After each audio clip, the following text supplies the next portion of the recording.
Until next time, as always, peace out. Go Blazers. Step back, call game like Dame. Now they all know our name. Crossover, then go straight to the hezzy. I'm a dunker like Deni.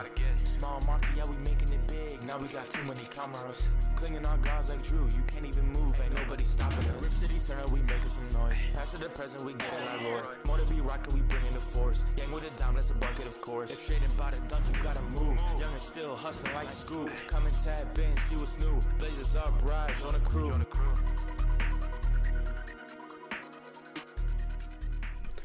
What's going on, everybody? Welcome in to the Blazers Uprise post-game show presented by Sleeper. Today, your Portland Trailblazers might have played the best quarter of their entire season, as they were down 1 at halftime to the Philadelphia 76ers. And then exited the third quarter with a 26-point lead. The Blazers outscored the 76ers 49-22 in the third quarter, making 23s before the end of the third quarter. Toumani Camara starts 8 for 9 from 3, finishes 8 for 10. Robert Williams hits back-to-back threes. This game was hilariously awesome. One of my favorite games of the year, and the Blazers have won 3 straight. The Blazers are back to winning basketball games just in time for the All-Star break. Man, I am super pumped to break this game down with you guys tonight. Eric, what's going on, man? How are you doing? I'm doing well, yeah. Nice to see us blitz a team in that third quarter. 76ers have been terrible this year in the third quarter. Believe it or not, there's a team worse than us in third quarters, and we found them tonight. And like you said, that was maybe one of the, not just the best basketball of the season, but as a longtime Blazer fan, that was one of the coolest quarters ever. Yeah, it's your night when you're already shooting a hot 3 ball, but then Robert Williams makes back-to-back threes. That's how you know it's your night, man. That was an awesome way to cap off this quarter. The Blazers, if they did not have so much garbage time at the end of this game, probably would have set a franchise record for threes made in a game, which is 24. They had 20 entering the fourth quarter. Toumani Camara, man, he didn't even really get the opportunity to build upon a career-high 30 points that he had before the end of the third quarter. He doesn't play in the fourth. And, man, this was a great ball game. Scoot Henderson, his second game, has some moments off the bench. Deni Avdija is back off his back injury, and he looked like himself. He put up a near triple-double in under 30 minutes tonight. This was all around a pretty perfect game, a game that the Blazers, well, maybe the first half wasn't perfect. They struggled to take care of the Sixers, but that third quarter was absolutely phenomenal, man. And when this team shoots the ball well, they're really tough to beat. Tonight being one of those nights. On the broadcast, they said this team is 14-6. Well, now 15-6 when they shoot at least league average from 3, which is why getting a shooter like Krejci was so valuable at the deadline. He didn't even hit threes today. He was maybe the worst shooter tonight, but there's a lot of themes, I think, to break down from this game in terms of just the style of play, and having Krejci out there on the floor, even though he goes 1 for 6 from 3, just the way the floor was opened up, the ball movement, the flow. There were so many good offensive things, especially in that third quarter when the Blazers finally got hot from 3, finally started knocking down some shots, and it was really fun to watch. Shout out to Daniel with a $5 donation, says, "Scoop, baby." Yeah, man. 2 games in, he looks better than I thought he would. I thought he'd look a little more rusty, still some things to clean up, but looks good. And his playmaking, especially in transition, the couple of lobs that he had, the back-to-back transition lobs were really fun. Shout out to Haito with a 15 NT donation. I don't know what NT stands for. Eric's my currency guy. But I don't know. But thank you for the donation. If you meant to leave a message, you can say it in the chat. I don't know if YouTube removed your message. New Taiwan dollar. Nice. Love it. I don't know if we've ever gotten a new Taiwan dollar donation before, so we appreciate that. Man, oh man, where do you start with a game like this other than the third quarter? Was it just hot shooting, or what'd you like that went into some of the shots and the 49 points that the Blazers were able to put up in that third quarter. Well, of course, when you go scorching hot from three, like you mentioned, Rob Will's hitting back-to-back threes, Tamani's on fire. That's going to help a lot. But I thought the difference was getting stops on the defensive end and then pushing the pace back the other way, getting good shots. And I think we saw what could happen. It's not perfect yet because this is only Scoot's second game, and Deni was obviously gonna need a few games to work his way back into the feel of games and stuff like that. But the ability to get stops on defense, I thought Tamani did a really good job. I know Maxey ended up scoring 30 in this game, but I thought, especially in that third quarter, he did a good job of keeping him in front of him. I felt like the whole team did a good job of not letting them get many paint touches that quarter, and they were just pushing the pace after missed shots and turnovers, and then when you hit your threes on top of that. But it wasn't just hitting threes, in my opinion. It was the ability to get down the court, get downhill, and then kick out to threes. Like you always talk about, the threes where you're catching it facing the hoop. And that's what a lot of those threes were, kickouts from the paint, where it's coming, the ball's coming right at you. You get a pass perfectly in your shooting pocket, and you just have to rise up and shoot. And Jeremy Grant had a couple of, there was like that wild streak where we were hitting threes like crazy, and then Jeremy missed a couple. But if those would have went down, like we could have had an even bigger quarter. But it was just I thought it was really fun the way they were getting it done on both ends, and I thought it started with the defensive end, leading to them being able to play the style that they've been wanting to play all year. That finally were able to show that a little bit. Yeah, absolutely. As we take a look at the team stats, let me update this graphic for you guys.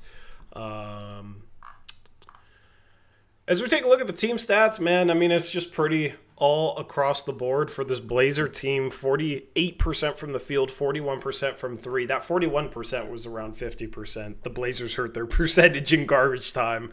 I think they were 20 for 43 in the first three quarters, so only make 2 in that final frame. 19 for 25 from the free throw line, 76%. But the offensive rebounding, the Blazers shoot 48% from the field, 41% from three, but still find a way to grab 20 offensive rebounds. They almost had as many offensive rebounds as the Sixers had defensive rebounds with 25. Really, really great job on the offensive glass tonight. This might have been all around the best effort game from the Blazers, just with what you saw defensively there in that third quarter, but then the way they relentlessly attacked the glass. And it's not like the Sixers had a bad defensive rebounder at their center spot. They had Andre Drummond. Out there. Didn't matter. Great job on the offensive glass, led by, of course, Donovan Clingan, with 4 offensive, or no, it wasn't led by Clingan. Only 2 offensive rebounds for Clingan. I'm looking at blocks here. Clingan had 4 blocks. We'll talk about that. Rebound game for Clingan. Yeah, it wasn't even Clingan. 7 rebounds. You look at Drew Holiday, 5 offensive boards for Drew Holiday. Deni Avdija, 4 offensive boards. You had 2 from Sissoko, 2 from Robert Williams, 2 from Vit Krejci. Had an offensive rebound from Jeremy, Tamani, Blake, Wesley, but Drew with 5 offensive rebounds. Just right spot, right time all game long on the offensive glass. And it was multiple guys. It wasn't like Clingan just carried them on the offensive glass in this game. Multiple guys getting in, crashing the boards from the perimeter. The Sixers looked like us sometimes when nobody on the perimeter boxes out, and then it results in a bunch of offensive players crashing the glass and getting a lot of offensive rebounds. That's what it looked like on the Sixers end today, because the Blazers were crashing from the perimeter all game long. For those 20 offensive boards, the turnovers weren't even a good spot for the Blazers. They turned over the ball 18 times, but they had 36 assists.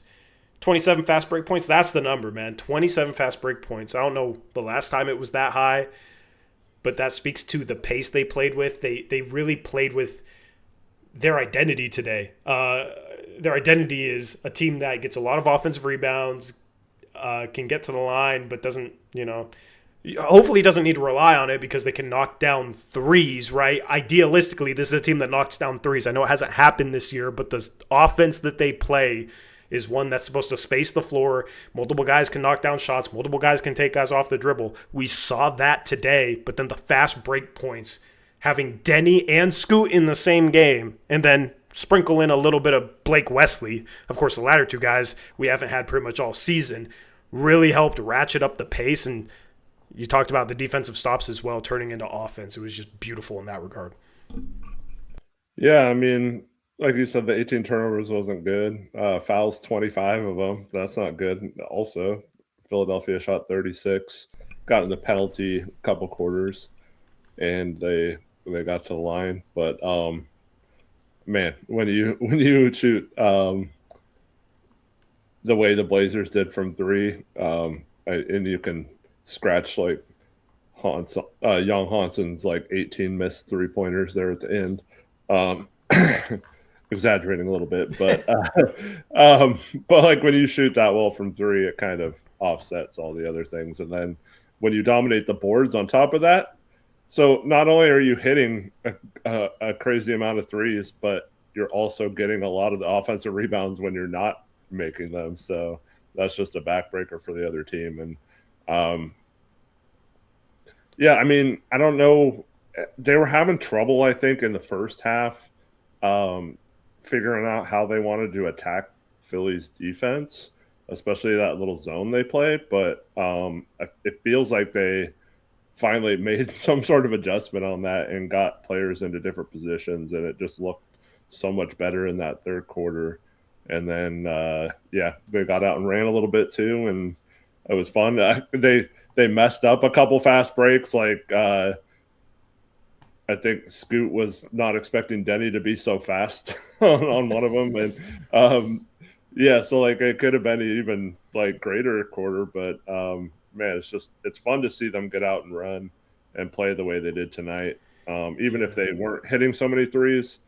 And Haberstroh, by the way, said that this was the team record for 2 games, most made threes in a 2-game period. So hopefully it's a sign of things to come, man, because when this team shoots the ball well, they are a good basketball team. Unfortunately, they just haven't shot the ball well enough this year. If you didn't watch this game, if you're watching back the stream after the fact or maybe just tuned in and you're seeing the final score, like, oh, nice, the Blazers won by 17. The Blazers might have well as won by 35. The final score, the Sixers went on a little bit of a run there. They outscored the Blazers by 9 in the fourth quarter. This game went from the Blazers being down by a point at halftime to it being over at the end of the second quarter too. Yeah, they were down a point at halftime after being down 10 in the second quarter. But they were down a point at halftime. And then this game was over with 4 minutes left in the third quarter because the Blazers were like up 25. And had so much momentum, like you knew this game was over. They just went on an insane 8-minute tear where they outscored, I think at one point they outscored the Sixers 36-11. It was one of the most impressive runs I've ever seen from a Blazer team, because they've gone on runs in the past, but, maybe with the team where they have Dame and Norm and CJ, they can make a bunch of threes with those 3 guys. And it's like, okay, yeah, an offensive outburst from those guys you expect once in a while. But Toumani Camara going 8 for 9 from 3, you don't expect. Robert Williams making back-to-back threes, you don't expect. Like, those guys at one point, I think, were combined 11 for 12 from 3. That's insane.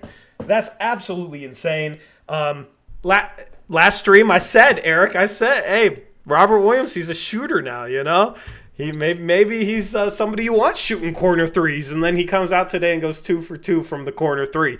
Is he shooting 50% from 3 now? Is he our best percentage 3-point shooter on the year if you don't care about volume? Maybe.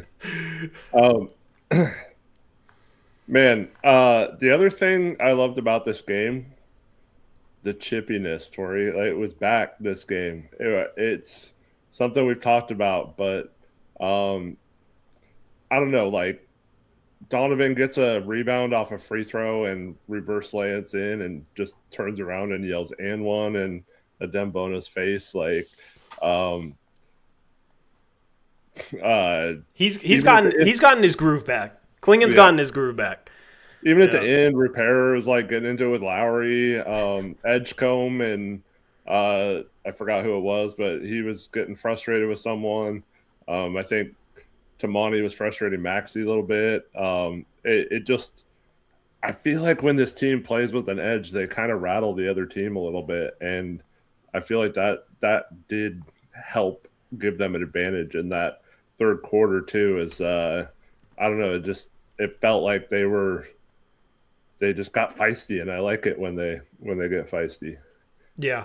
I thought this game was a perfect example of a few different things offensively. I thought it was the main point I want to make and what I saw in this game is I've talked about how everything kind of falls in place when you have Deni out there on the floor playing like himself, and we saw that today. He just had more talent around him today, and oh look, 49-point third quarter, but also having Scoot out there, like those guys pushing the pace. This became a fast break team because you had both those guys in the game really pushing things, doing a great job handling the ball. Scoot finishes with 7 assists, only 2 turnovers in 20 minutes. He had 12 points, was 2 for 5 from the field, 0 for 3 from 3. One of the threes, he had his foot on the line. 8 for 10 from the free throw line. So, solid scoring stat line, I guess. It's okay. But the 7 assists, the 2 turnovers from him. Deni had 8 assists, 1 turnover. Those two guys played 47 minutes combined and had 15 assists and 3 turnovers. Those guys were the engine for what happened today. And I think outside of that, Drew had 7 assists as well. Obviously, you're going to have high assist games when everybody's making everything. But just the way those two guys really pushed the pace in this game, the Blazers were able to get out and run. And even when it wasn't resulting in fast break buckets, they weren't letting Philadelphia get set defensively. And it resulted in a lot of, push the ball in transition, get into the paint, have 2 commit to the ball in defensive transition, kick the ball out, swing. Now you have a wide open 3 for Tamani Kamara, right? They didn't allow Philly to get set in their half-court defense pretty much at all that third quarter. When they had an opportunity to run, they took it, but they made good decisions for the most part. And Scoot had those back-to-back lobs. I mean, Deni had multiple plays where he made like nice passes and it didn't even necessarily result in a made 3. Like that pass to Jeremy was slick. The behind-the-back move to that little right-hand flick. They were just playing with a ton of confidence in transition, and I think it was sparked by having guys that can create. They've been at a creation deficit, especially without Deni so far this season. You have a guy like Grant who can score. Drew Holiday missed some time. Now with this cast of guys on the floor, this is what I talked about when you have Deni that's able to consistently create, push the ball in transition, create in the half court, turn the corner, draw a second defender, force the defense into rotations. That sparks the ball movement. That sparks, you drive, defenses turn their heads because they're looking at Deni Avdija, who's an all-star, and then you have a cut, and then somebody's finishing off of a cut, right? Like having Deni out there on the floor sparks a ton for the Blazers in terms of their motion offense. And having Scoot out there as somebody off the bench that you can put in the game and he can push the pace and just make the right play, make the right read more often than not, find the right guy, make the right pass, is huge for this team in terms of the style of play that they want to play with offensively. So I don't think it's a complete coincidence that they have one of their best offensive games of the season with Deni Avdija and Scoot Henderson playing today. Some of it, of course, was due to making 22 threes, obviously.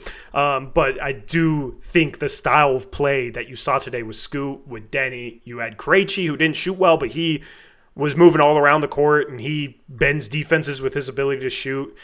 He's a 40% three-point shooter. He's spacing the floor. I feel like you're starting to see the vision offensively in terms of what this team could be. Yeah, it's just so nice to have them back, man.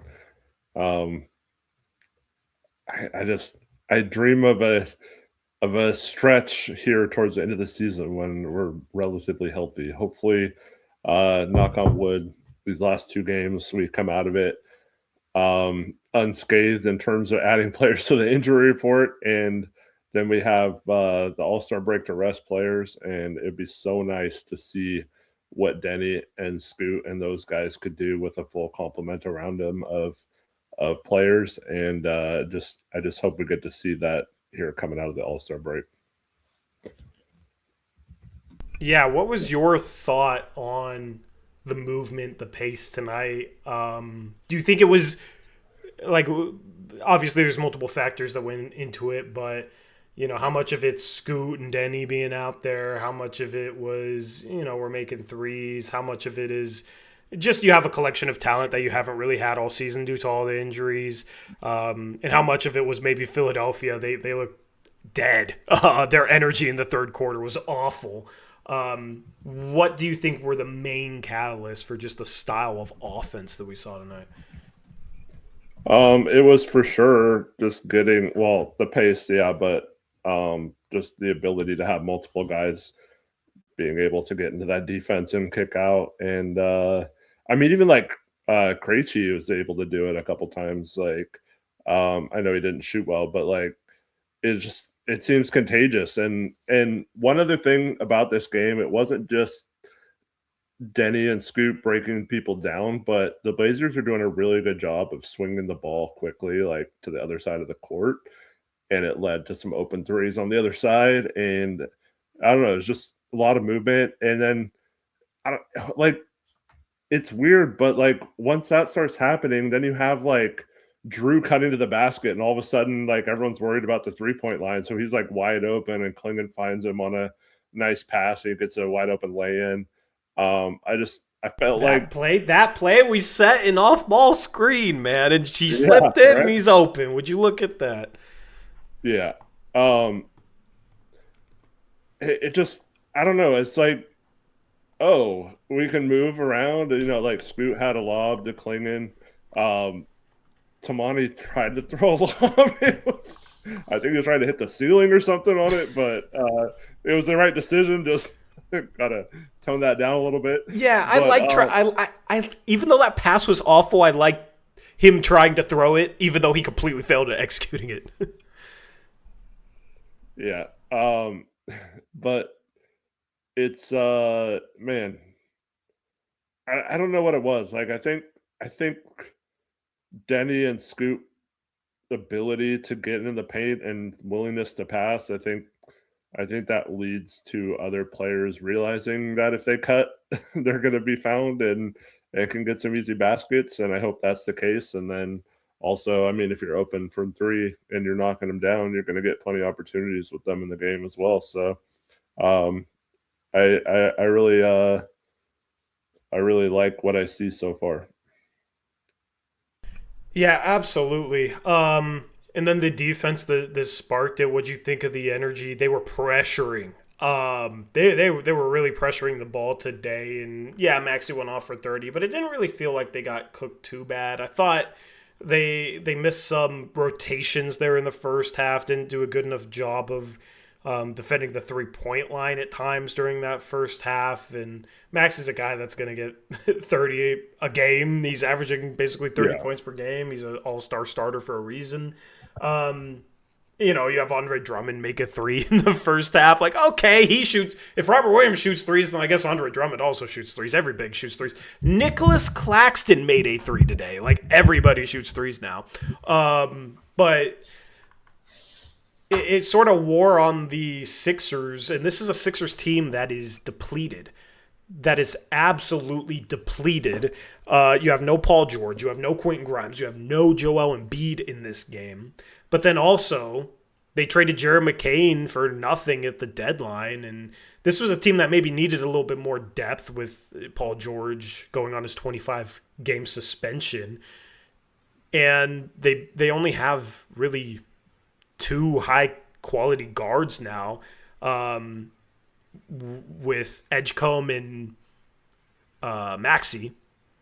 Grimes is a little bit more of a wing. He can play the guard. He can handle the ball, but he's out today. So this was the type of team where, especially a team that struggles in the third quarter, where your pressure could wear on them, given how shorthanded they were, given how they didn't have the most impressive defensive ball. I'm mixing up my words. They didn't have the most impressive ball handling. You have Trendon Watford bringing the ball up the floor, and he can pass and he can handle a little bit, but dealing with legitimate ball pressure, bringing the ball up the floor, it turned into an 8-second count at one point in this game. So I thought it was the right move. You know, I talked about how they need to just be more fundamentally sound defensively. They've been struggling lately, though. In certain matchups, I'm still cool with, especially when you have the depth, especially when you're healthier, I'm cool with pressuring, blitzing. If it starts getting cooked, you can adjust out of it. But it finally wore the Sixers down, contributed to a lot of the offense. So what do you think about the defense tonight? Yeah, I like that part of it that you just explained. I felt like they did a much better job of not letting the Sixers get to their spots. Like they were cutting them off. They were doing a good job at keeping guys off the dribble in front of them. Maybe not in the first half, but definitely in that third quarter. I felt like the overall team defense was just much more in tune, and it started with just on-ball pressure, but it wasn't like at the beginning of the season in that second half where the over pressure led to guys getting downhill easier. Once you got past the pressure, it was easy to score on us. It was like we were being aggressive, but not like overly aggressive. And being aggressive but smart. Yeah, exactly. And I felt like it was like the right amount of pressure and the right amount of just playing solid defense. And that's more of the mix that leads to a successful defense and how I feel like this team needs to play versus just like all out overplaying everything and then giving up a lot of drives because of it. Because if you don't get a steal, you're kind of cooked in those situations. So I thought they just did a really good job of making sure Philly wasn't going to beat them by driving, but also pressuring at the same time. So I know it's hard to do against a lot of teams, but I felt like they had a really good mix of it tonight. It wasn't as frustrating as it has been. Like, why do we have all these defensive players on the court and they can't get a stop to save their life, right? Yeah. Tonight it just felt like, oh, these guys are actually playing up to their capabilities, at least for that third quarter. Yeah, absolutely. Let's take a look at the beautiful, beautiful box score that we have here. So quickly start on the Sixers side of things. Maxey gets his 30. Kelly Oubre had 19 in this one. Nobody else really did a whole lot. The Blazers did a good job shutting down Edgecombe. He had 4 turnovers to his 3 assists, only 11 points for him. And he started the season hot. He's had some of his rookie struggles lately. Not really anything to write home about. So, we talk about this team where role players have killed the Blazers lately. That absolutely was not the case. Instead, our role players killed them. It's nice to be on that side of things because we'll start with Tamani, man. 30 points, 8 for 10 from 3. Career high, and he does it in only 27 minutes. What were your thoughts? Tamani was awesome. We're not going to get 8 out of 10 very often, but man, he was awesome on both ends of the court tonight. Just getting after Maxey and then just knocking down those shots. Dude, best game of his career? Yeah, by far, I think. I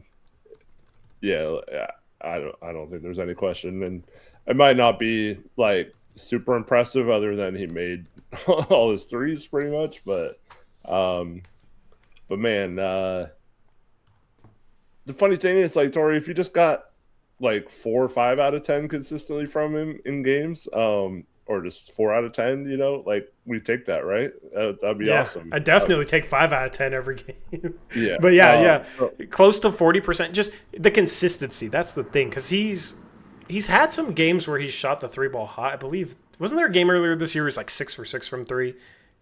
Or am I mixing him up with Jabari Walker from last year? I don't know.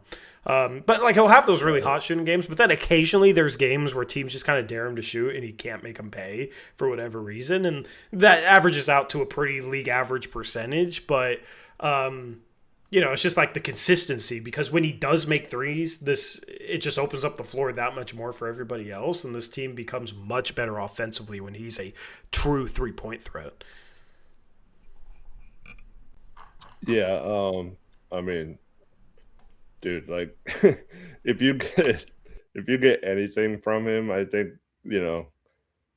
he should consistently score like 12 to 15 points a game just by being an outlet guy and like a kick out option. But man, if he's giving you more than that, I mean, I don't think you can count on this consistently. Obviously not the shooting, but I just mean like him scoring, being one of your top scorers. But anytime you can get it, man, on top of the defense he played tonight, is just unreal game from him. I wanted him to get 30 so bad. I was so happy. I wanted him to get 40. Yeah. He had like 26 or 27 halfway through the third quarter. Or maybe there was like 7-8 minutes left in the third quarter. It's like, oh man, if the Sixers keep this kind of close, he might be able to get 40. Now, I like a good blowout win, but it would have been cool to see him run that point total up a little bit more, because, man, Tabati getting 40 would have been cinema. So, shout out to, let me think some messages here. Shout out to HWU with a $2 donation, says, William Wu. Yeah, shout out to you. Says, let's have a serious conversation about Yong. Okay, we will after we talk about all the good from this game, because that was maybe the one conversation that isn't going to be the most positive if we want to have that conversation tonight. Shout out to Bruce Davis, member for 39 months. Says, hi, Tori, Eric. Good. Thanks for all you both do. Thank you, Bruce, for being a channel member, man. Appreciate you. What's up, Bruce? And a shout out to HWU with a $10 donation. Says, like everyone's saying, Yong is a project. Has any project played this bad in their first year? And for bad, I don't mean stat-wise. Is his overall performance on the court just not bearable? I don't disagree. Thank you for the $10 donation. Like I said, I'm going to hold off on having that conversation because there's a ton of good to talk about from this game that I want to get to first. We could just get out of the way because the donations. You want to get it out of the way? Yeah. All right, let's get it out of the way. Okay. Well, I mean, there's not much new, but like he's not a shooter. He's not close to being a good 3-point shooter. Donovan Clingan is a much better shooter than him right now. Robert Williams is a better shooter than him right now. Yong literally might be the worst shooter on the team. On a team that is the worst 3-point shooting team in the league. Maybe he's better than Javonte Cook. I don't know, but you couple that with how much he falls over and how physically mismatched he looks. Like, what, is he supposed to put on a lot of muscle so he doesn't get pushed around? But then he's, even slower on the defensive end? I mean, I just don't really see the pathway for him physically at the NBA level to be able to turn into anything of use, to be honest. Because the skills, while they're fun, they're just not special enough to overcome all the physical limitations that he has. So, yeah, there's plenty of time, and that's what people say, and they're not wrong, but I think there's just such big roadblocks physically for him to overcome that I don't think it's going to be easy, to say the least. Yeah, for sure, but let's also keep in mind he played 5 minutes. They were all garbage time. Like, yeah, but like but there's certain plays where you can just. Like, no, I know. Like, I'm just saying how easily he gets pushed over. There's just certain things that you see. How often he travels, like how often he just shuffles his. There's like so many very basic things that he is behind in. Basic, for sure. That should be basic even for a rookie raw big man that he struggles with. Absolutely, I'm just saying, like, it's not like he was part of the actual game tonight. Like, I don't count the last 5 minutes for anybody on the court. So like, I don't know if this is the game to like kill him over. Well, because all the things that you were saying have been knocks against him since we drafted him, and people got excited because he's the next Jokic, right? But like, It's just a continuation of the conversations all season long, basically. Yeah. You just saw more of it tonight. Like, yeah. But like, I mean, it's weird because he has good footwork in certain areas, certain times, like on post moves and things like that. He could put the ball on the floor and get to the hoop sometimes. Like, so you see maybe like potentially what he could do.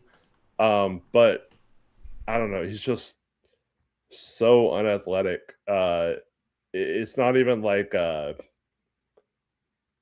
awkward athletic. It's just awkward. Like it's like I would say Klingon's like awkwardly athletic.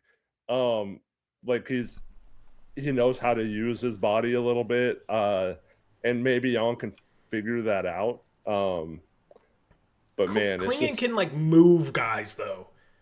Yeah, but what I'm saying is like he doesn't look like he's like or doesn't play like he's some sort of athletic physical specimen.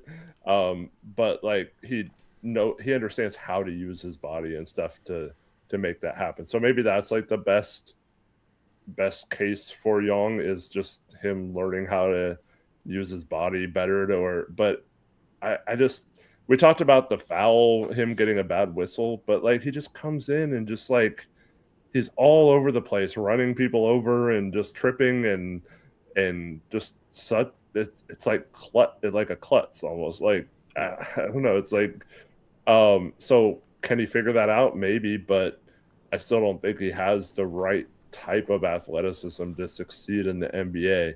Now maybe you can still get away with stuff if you're able to score in the post or you're able to be like a short roll or a high post type passer, like a Nurkic or like we've seen Klingon do now tonight and several games this season. But I mean, short of that, I don't see how he's going to be NBA level at anything. So. Well, that's the thing is like what role player in the league right now is the closest comp to Yong? What we could envision Yong being in 4 years. Like you brought up Nurkic, but Nurkic was mauling guys with his size, and also at one point was arguably a borderline top 5 rim protector in the league, right? Like if Yong comes close to being in conversations as a top rim protector in the league, that's a miracle to me, right? So I don't really, that's the thing that I struggle with is like, I don't know who in the league is playing rotational minutes for a solid to good team that he is a comp for. Like Luka Garza barely plays for the Celtics. He'll play spot minutes here and there, but like he can shoot the hell out of the ball and he can score. Like per 36, he's getting 25 a game efficiently per 36 minutes. So oh wow, when I brought up Luka Garza's per 36 a couple years ago, you killed me for it. I don't remember this, and I'm impressed that you remember. You're a Luka Garza hater. I honestly don't remember this at all. But like, I could be a Luka Garza hater and still think he's better than Yong, though. I don't know. But that's just where I struggle. It's like if you say a guy has upside, like there has to be like a role and a vision in terms of what he could be that works in the NBA. And I can't think of anybody that's actually playing in the NBA on a solid to good team that his game is at all comparable to. And I don't necessarily mean that in a good way, like just some of the flaws that he has. So anyway, to be fair, Luka Garza also played several years in college and has that. Yeah, but he dominated college. He dominated college. So. Yeah, his last couple of years. And you see these G League guys go down to college and they can't do anything, which is kind of surprising. But yeah, I don't know. Chat, if you can come up with a player comp for him that works in today's NBA, that's actually playing minutes in today's NBA, please try in the chat because I'm struggling to. I just don't know who that would be. Anyway, that's the Yong conversation. Let's get back to talking about positivity.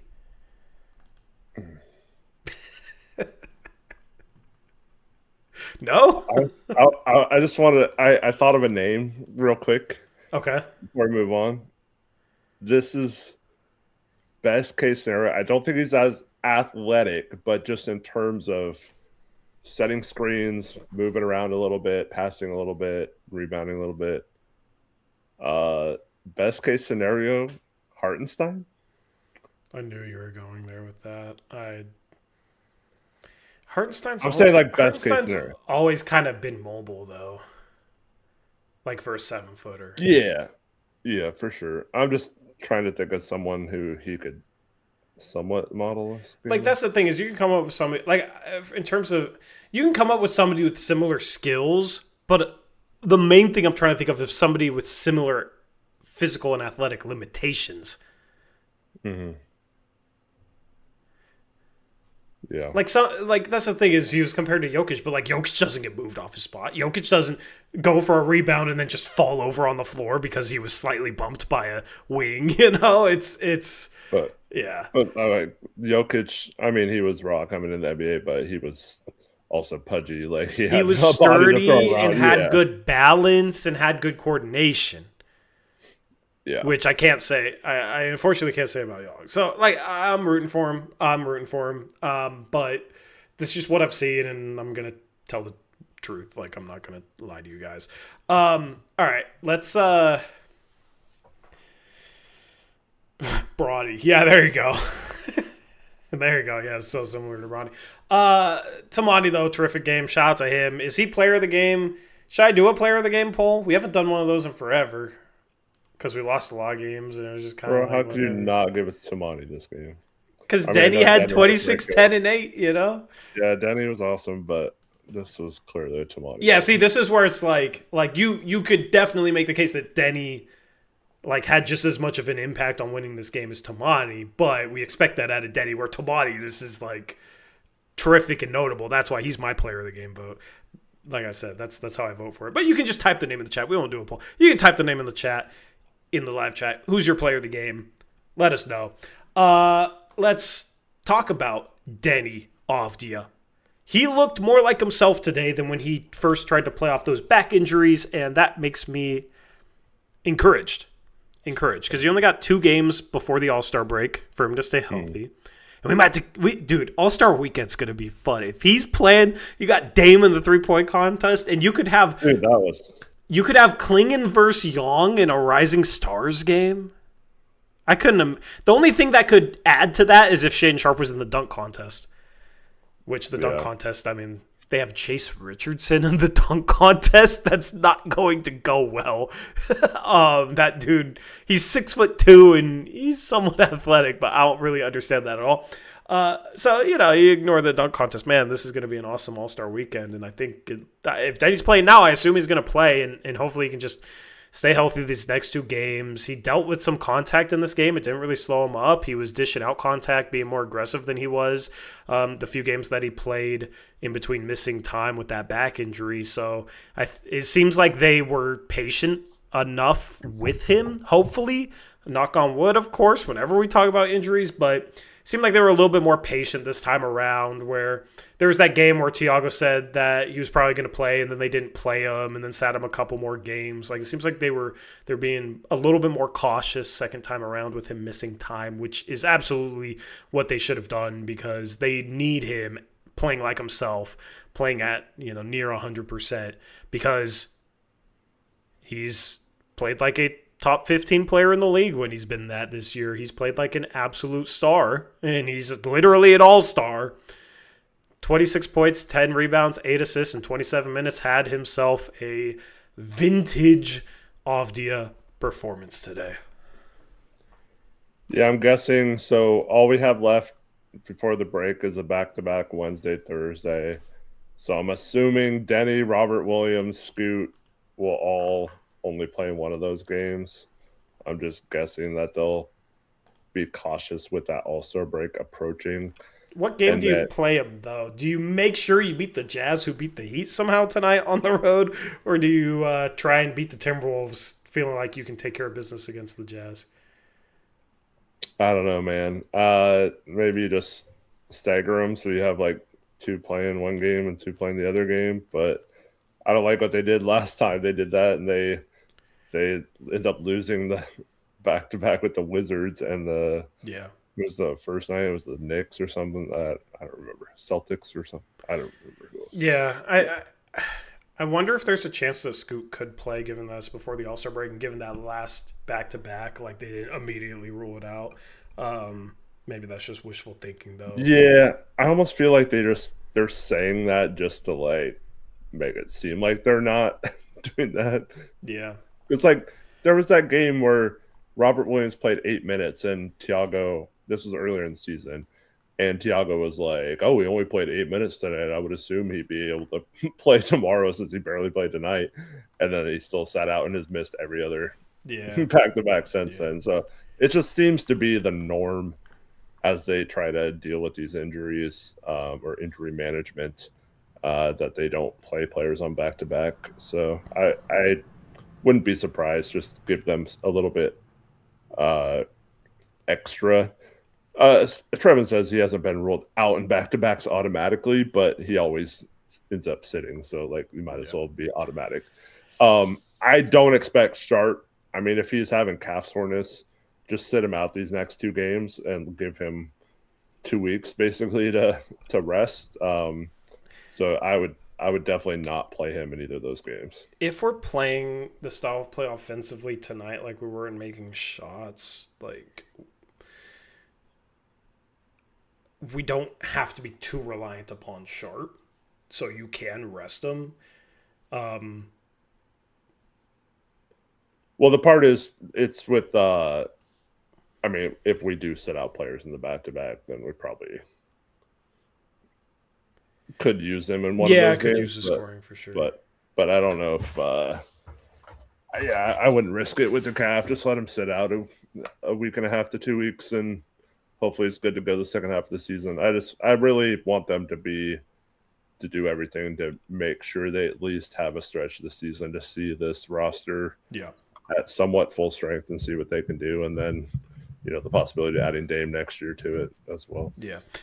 And I will say, like, when Sharp gets back, the whole team needs to play the style of play they played with in that third quarter, where they get out and run. Obviously, you get stops offensively. You get out and run. You make the right play. You make the next pass. You take good shots. You move the ball well. Like, the ball doesn't stick. All those things that we saw from the offense in the third quarter in this game. And we've seen, like, spurts of it, but I think today, even in the first half, I was pretty pleased in that regard.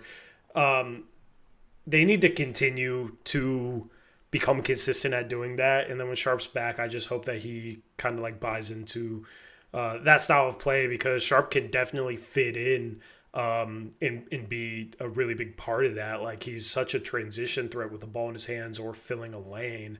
And he can attack closeouts and use that space and just make basic passes, right? Like, I feel like this year we've had to have him have the ball in his hands, isolating, taking a lot of dribbles sometimes, just with some of the offensive talent we're missing. My hope is that when Sharp is healthy, like, we've established kind of the way we're going to play offense finally, and then he comes in and fits into that. And that's my hope, because he can be a true weapon if he plays that style of basketball, So anyway. And as you mentioned before we get back to the players, man, how cool was that surprise that Dame was going to be in the 3-point contest? Like, I didn't even think about it. Like, and then I saw Dame, was like, yeah, why not? Like, that's awesome. That's just, I mean, he's on a roster. He's playing this year. Yeah. I mean, most of chat, there's a few of you that will remember this, Mute That Bozo and some others, but back in the day, Craig Hodges won a couple 3-point contests, and then he wasn't on a team, and they still let him compete the next year as like a non-NBA player. I mean, we keep having Mac McClung dunk contests. Yeah. So anybody that's mad about that is being lame as hell. Well, I get it. People don't want Dame to get re-injured. Have you seen the workout videos with him? Yeah, it's not gonna. He's not gonna get hurt. They wouldn't be letting him if it was that much of a risk. Yeah. And Tatum, who got hurt, it was relatively around the same time, right? Yeah, it was later. It wasn't. It was the series after that. It was wasn't the it? series second round? after. Yeah, it was against the Knicks. Yeah, but I mean, like basic time frame playoffs. He just got assigned to their G League team to begin working out and stuff. So I don't know. I don't know if they're going to actually play him, but and I'm not saying to play Dame. I am 100% on board with just letting him sit out the whole season and not worrying about any of that this year. Just save him to come back for next year. But like, just if Tatum's going to actually play and he got hurt after that, like Dame's fine doing a 3-point contest. We don't have to worry about him getting hurt. Yeah. Like, let him. I mean, he's been shooting for months. He's running Yeah. sprints. Like, yeah, it's not something to worry about. The tendon actually, I've heard, grows back stronger. So like once you reach a certain point, like it's not something to worry about. Honestly, I kind of feel like Dame could be good enough to play by April. Not saying that he should. Like you said, I'm cool with them just being as safe as possible and him sitting out the whole season. But just what I've seen from his progression and when he got hurt, like I kind of feel like he could be fine playing in April. If he did, which he's not. Although, who knows? Maybe things will change. I don't know. Like, I did expect to see him in the 3-point contest. So It's weird because before the season, he was asked if this team like made the playoffs or something to that effect, and he said, "No, I still wouldn't play because that would mean that this team is really good and don't necessarily need me to play it yet if they're good enough to do that." So I'm kind of paraphrasing, but as it approaches and Dave's been like really involved with the team and with the team at most games and everything and all that, like I could see him itching to play if we're like for sure going to be in a playing game or something situation. I could see him wanting to get out there for a few minutes, especially if Tatum comes back and plays and is looks relatively okay out there. I could definitely see the itch to play, and it might not be the worst thing to let him play a few games, but I am totally cool with him just sitting out the rest of the season as well. yeah, absolutely. Yeah, the question was if they were the 1 seed, would he return? Like if they are the 1 seed and go on a deep playoff run. If they're in a play-in, I don't know. But yeah, the energy in Moda Center when he returns, whenever he returns, is going to be electric. I'm going to have to be there, just an FYI. I wouldn't miss it for the world. So yeah, and I don't know. It'll be cool to see him in the 3-point contest, and we'll see if there's any chance that maybe things might change. But Deni, though, like, good to see him playing like himself, man. I missed watching him play. Like, just the offense is just so much better with him in the game.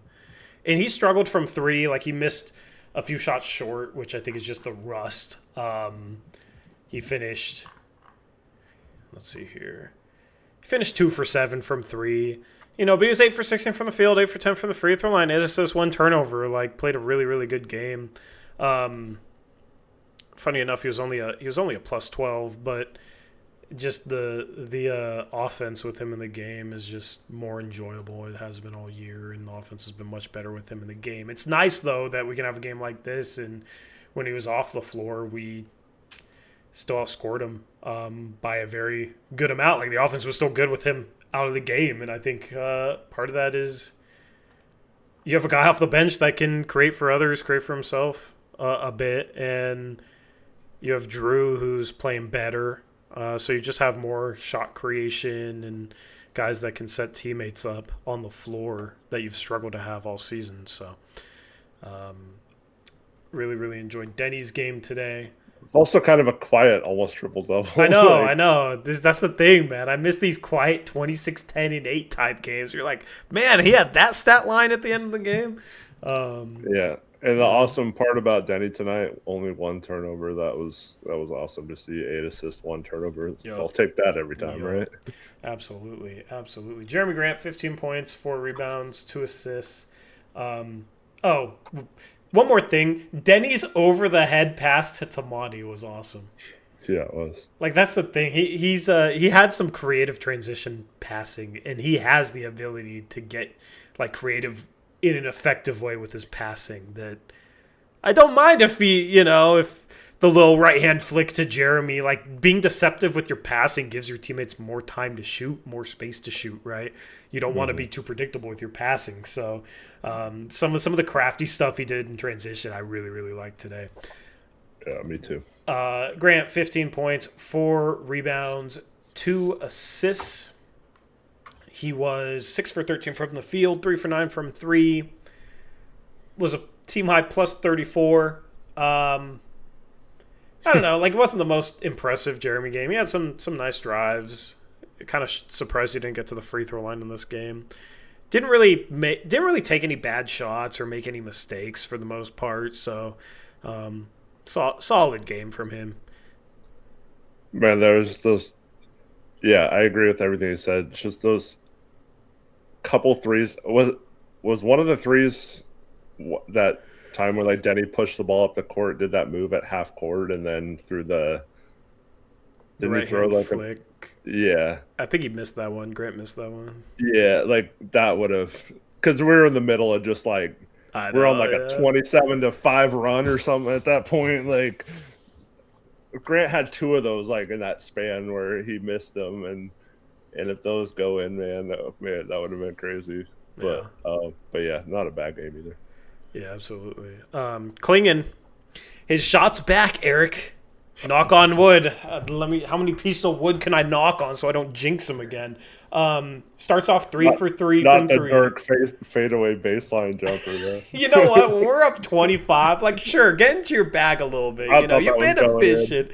Yeah, I would have lost my mind if that went in. Like, all right, man. That would have been awesome. But he's blocking shots again this month. 4 blocks, 2 blocks, 0 blocks, 2 blocks, 4 blocks. The one time he had 0 blocks was the one time I had him over 1.5 blocks on a sleeper parlay, so that was my bad. But from 3 this month, he is currently, I'm going to do quick math here, he's 9 for 20 from 3, which is 45%. Take it. 45%. So you might be one of these guys that's just kind of like streaky month to month, which, like, year 2, 7'2" big man, I'll take that because he can get open threes. And if he could just be a guy that's like streaky, but, occasionally, he did this against Phoenix 4 games ago. He did it tonight. Hits 3 straight threes. In the third one, like, the big man was running out at him.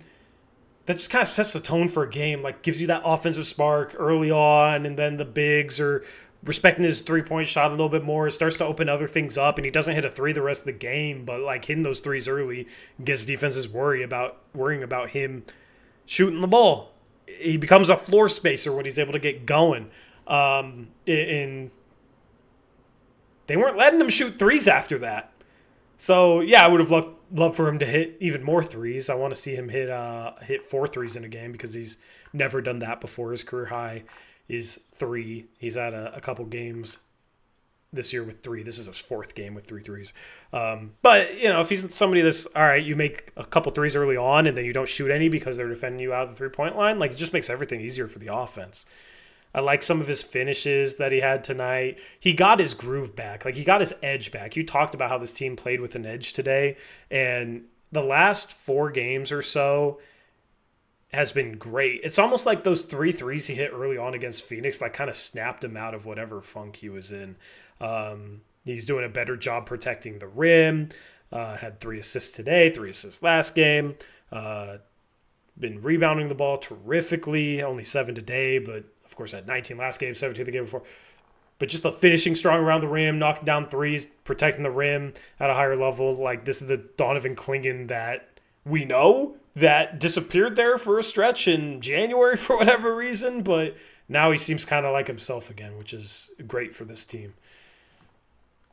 I love trash talking Klingon too. Like more of that. Like I want him to get into it with every center. No, I know it's not possible, but like I don't know. It feels like you can just see him more engaged, more into the game, more just like intense towards the rebounds and stuff when he's getting it into it with someone and it's like a lot of players that can take them out of the game and they can focus on that, but that seems to like really get him going, especially on the defensive end. So I want him to like Hulk out sometimes and just go crazy. And but man, man,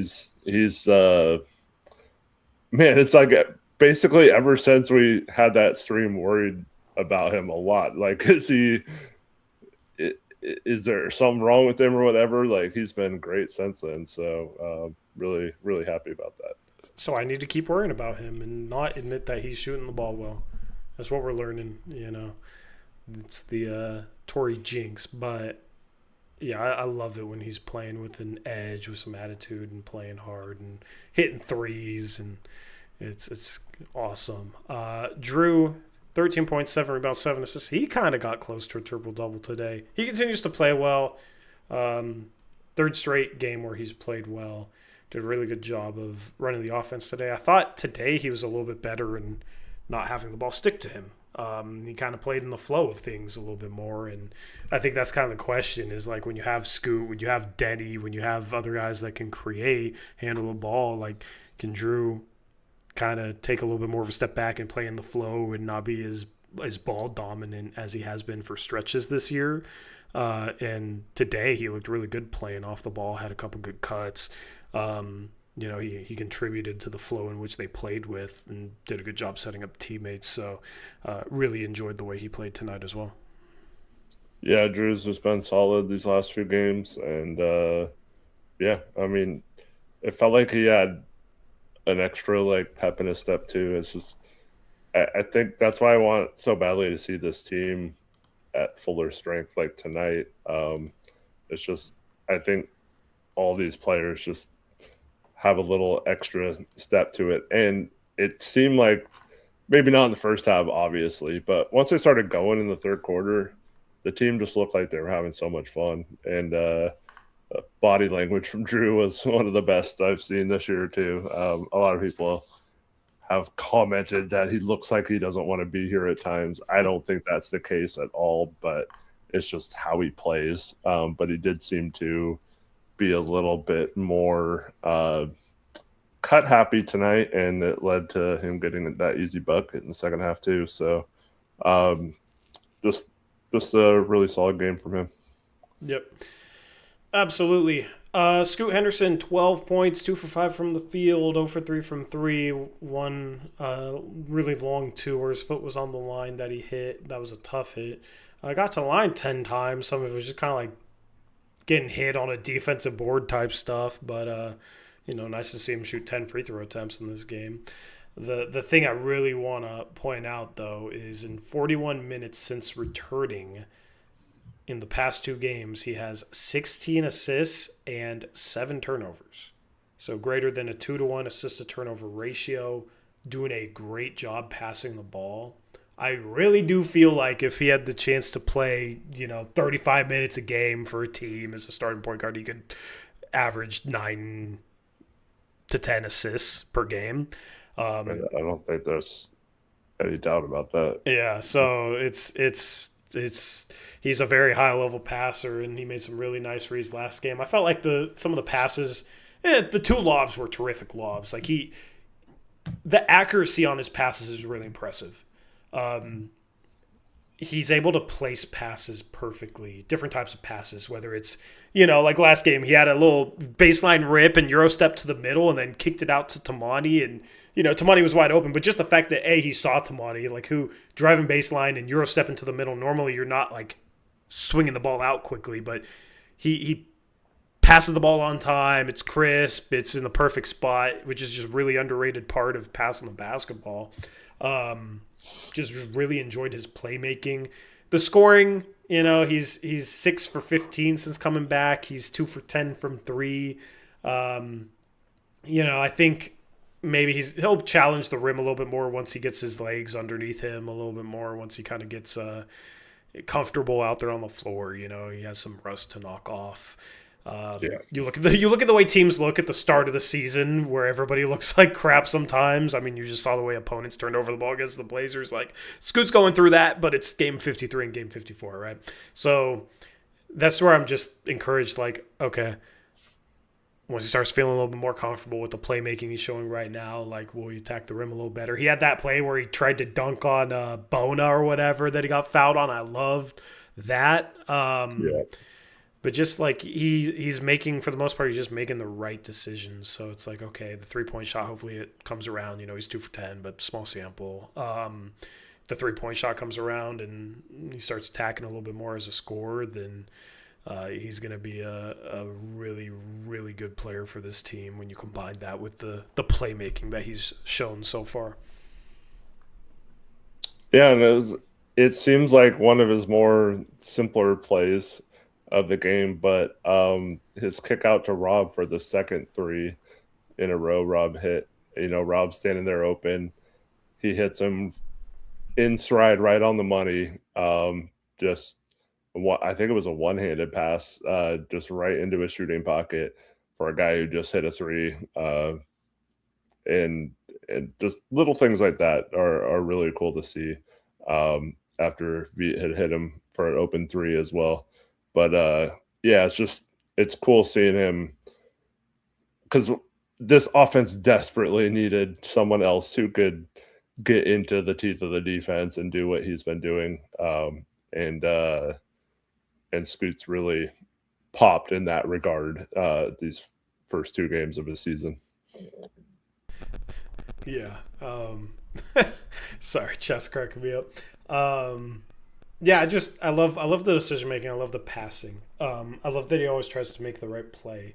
That's what I've always appreciated with Scoot. Robert Will, 8 points. 6 of those points are from the 3-point arc, man. Like, it was just so funny for me, the way they went on that third quarter run, and then it looked like, oh, maybe it's starting to die down a little bit, and then he hits back-to-back threes. Wouldn't that make you rage as a Sixer fan? You know, Tabani Kamara is 8 for 9 from 3, that Robert Williams hits 2 threes. Yeah, the bench reactions were funny. Yeah. But yeah, I was thinking that same thing when he hit him. Man, that's so deflating, dude. I know. Well, that's hilarious. Also, quick note on Scoot. The 2 games he's played, we scored 135 both games. Mm-hmm. So, you know, if we can average that, yeah, that'd be pretty good. Obviously, we're not going to average that many, but I can dream for a second. But yeah, I mean, I'm kind of cool with Rob shooting an open corner 3 right now. I know we had this conversation last game, but... Well, I don't want him, like... I don't like him being out there very much. Like, I don't want him, like, hanging out there, but if he shoots an occasional one because he just happened to float to the corner and it was the right play or whatever, that's fine. But he's just letting him fly with such confidence, like he's not even thinking about it. Yeah, well, one of them, he was short corner, and it looked like he was kind of like looking for an opportunity to dive to the rim, but the ball was driven. His guy was still low, so there wasn't any room to cut behind him. So that's what he backed up to the 3-point line. I think it's fine. That's like sitting short corner, you know, if you can dive to the rim, get a lob or get a dump off pass and dunk, like, yeah, that's read number 1. But if that opportunity is not there, you might as well back up to 3 and hopefully be a threat from there. Because like I'd rather have him shooting an open corner 3 than the 15-footer at this point. So.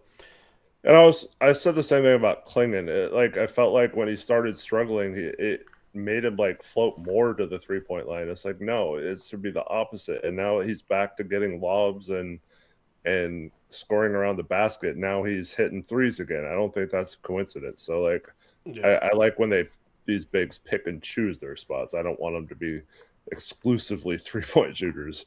Or worried about shooting a 3. But if they're open and they get the opportunity to, let it fly. So January plus February, can you guess his 3-point made in 3-point attempt numbers? Robert? Yeah. I'm gonna say like 6 of 9. You got the field goal made, right? He's made 6. He's attempted 7.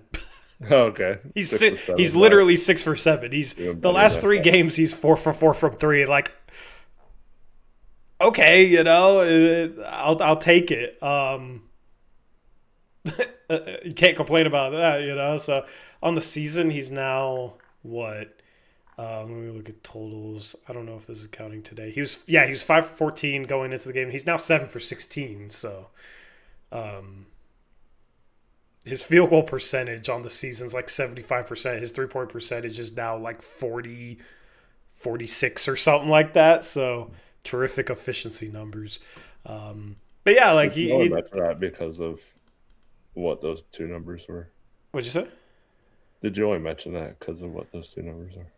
I literally didn't even think of that. You would think of that. No, chat thought of that. Oh, well, chat would think of that because Yeah. it's chat. No, it's impressive, chat. It's impressive. That threw me off my rhythm. I like him. I like him reading the play from the short corner and either diving to the rim or stepping back and taking a wide open 3. Just read the play. If you can dive, do that. Which he has. Like, that's the thing. He had back-to-back games where he made a 3 in the middle of January, and I think he only shot 1 the rest of January. So it's not like he's settling for those. He's just kind of reading the play, which is what I like. There's a reason why all his are coming from the corner. It's when he's like playing in that short corner spot. So, shout out to Rob, man. I mean, if he's a 3-point shooter now, I never thought we'd be talking about Robert Williams as a 3-point shooter. Like, this is the type of thing where if you're just randomly looking through a box score and you see Robert Williams a third 2 for 2 from 3, if you're a fan of another team, you're like, wait, he shoots 3. He went 2 for 2 from 3. And then you got to look up the highlights just to see what it looks like. Like today, I saw Nicholas Claxton made a 3. I need to go see the clip of Nicholas Claxton making a 3 just to see what that looks like. It's pretty funny. But Andre Drummond makes 3s now. Dude, everybody makes 3s now. If Ed Davis was still in the league, like, he'd find a way to knock down a 3 here and there. It's I mean, there's been lots of players who you wouldn't think can shoot, but like expanded their game out to the corners at least. And yeah, I don't yeah, think but it's like that. Andre Drummond and Robert Williams and Nicholas Claxton and Yeah, I like don't know although about that. all these guys made 3s today, I mean, even though he's like awful at free throws, I've never thought Claxton's form is that bad. But yeah, but Victor Claver's form wasn't that bad, Right. Yeah. I mean, my form's not that bad. I don't know. I could make a corner 3. Not as well as Robert Williams, but give me 10 tries. I'd make 1, at least. At most. Something like that. Anyway. Moving on. How many wide open corner 3s would you need to knock down one down in a game, Eric? What's the number in an NBA game, in an NBA game? I don't know. Wide open. Yeah. I mean, the first few would probably be I'd probably be like shaking. Connor, that's funny. Connor says to me, "You say that like you're bad at shooting." Hey, man, I'm trying to be humble, so I don't have people complain that I think I am an NBA player. Yeah, I don't think I'm an NBA player, but if you just said I could shoot wide open uncontested 3s, I would probably, I don't know, 4 or 5. That's not that hard to do. Yeah. True. Yeah. I mean, you'd probably hit like 4 out of 10. Yeah, I don't know. I don't like shooting from the corners as much as I like shooting from above. You're like Tamani. I'm like Tamani. I am like Tamani. It's the depth perception for me. That's the one thing with shooting on an NBA court, though. The depth perception is trippy. Yeah. It's different. is really I mean, different. it's been a while, but I played at Moda twice in high school, and yeah, it's so weird. Yeah. But Um, all right. Vic Krejci, 23 minutes, 5 points, 2 for 9 from the field, 1 for 7 from three, 3 assists. Like he struggled today shooting the ball. I don't really mind. Like we've never really had a shooter like this where we can look at 1 for 7, just be like, bad shooting game. Like not worried about it at all. He's a 40%er. And defense has still respected the hell out of every one of his shots. Like he got a couple wide open corner threes and knocked down one of them. I think he was like 1 for 2 on wide open corner threes. He took some tough threes outside of that, but I just like the flow in which he plays at. It kind of it fits in. I talked about it last game. Like he made some nice plays off the dribble in this game, and just fits in and helps the offense run. You know, it's even if he's not making threes. I said this before. Like he'll space the floor. He flows, doesn't really make mistakes, can make a nice pass here or there, had 3 assists today. So, you know, everybody looks at a guy like this to not go 1 for 7 from three, but even when he goes 1 for 7, just the way he plays the game still adds value to this offense, even when he struggles shooting the ball. yeah, I thought. I mean, obviously we needed to hit threes. He had some really tough grenade ones tonight. But man, I was impressed. He had a couple of ISO defensive plays where I was like, whoa, Yeah. like that you're able to. I forgot who it was, but like it was like a guard or something. He kept him in front and walled him off, and I was like that was impressive. And then man, I have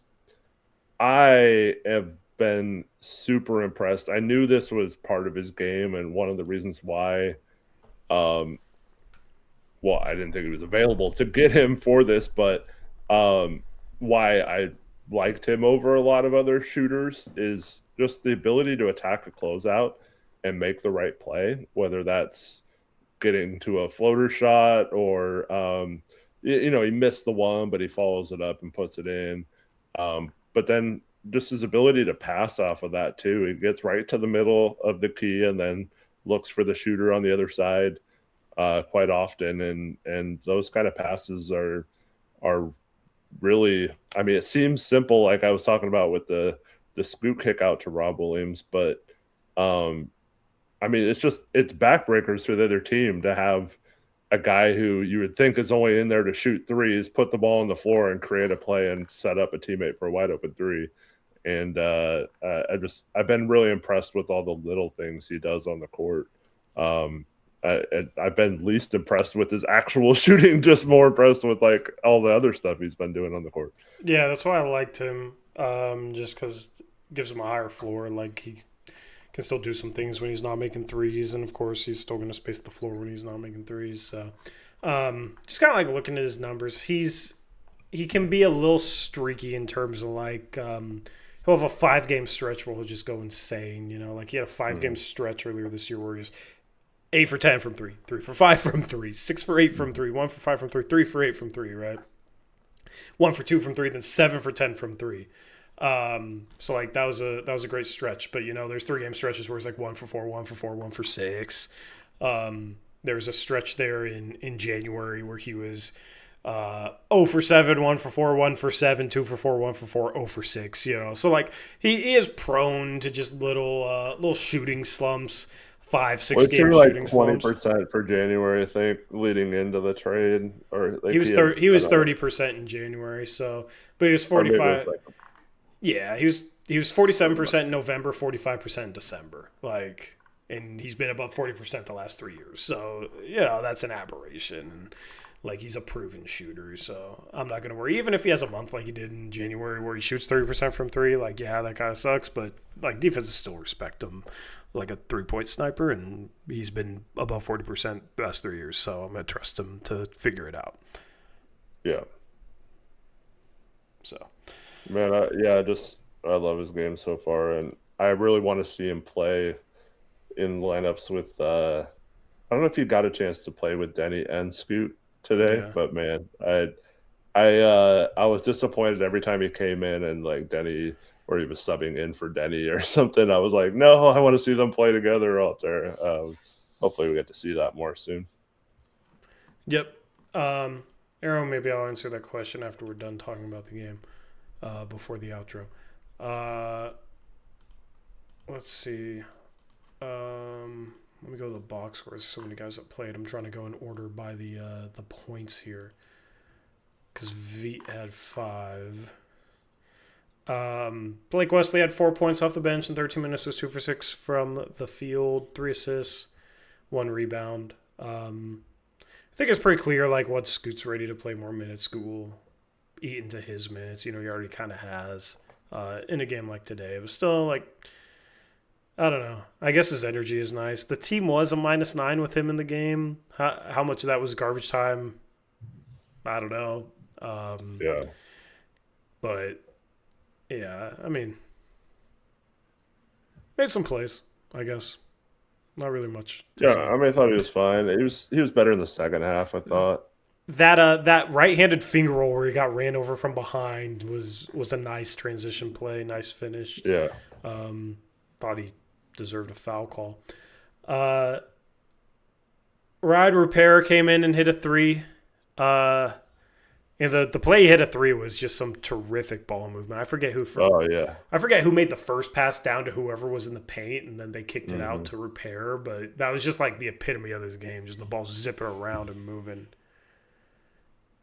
Yeah, I agree. That play was awesome. It was like, please hit that. That was such. It might have been Drew that with the final pass there, but yeah, I was like, wow, this is a cool sequence. Please make that 3, and he hit it. That was cool. Yeah. But didn't play. I think he just checked into the game for the first time, I think, shortly before that. So he didn't play much. Yeah. Until the end, yeah.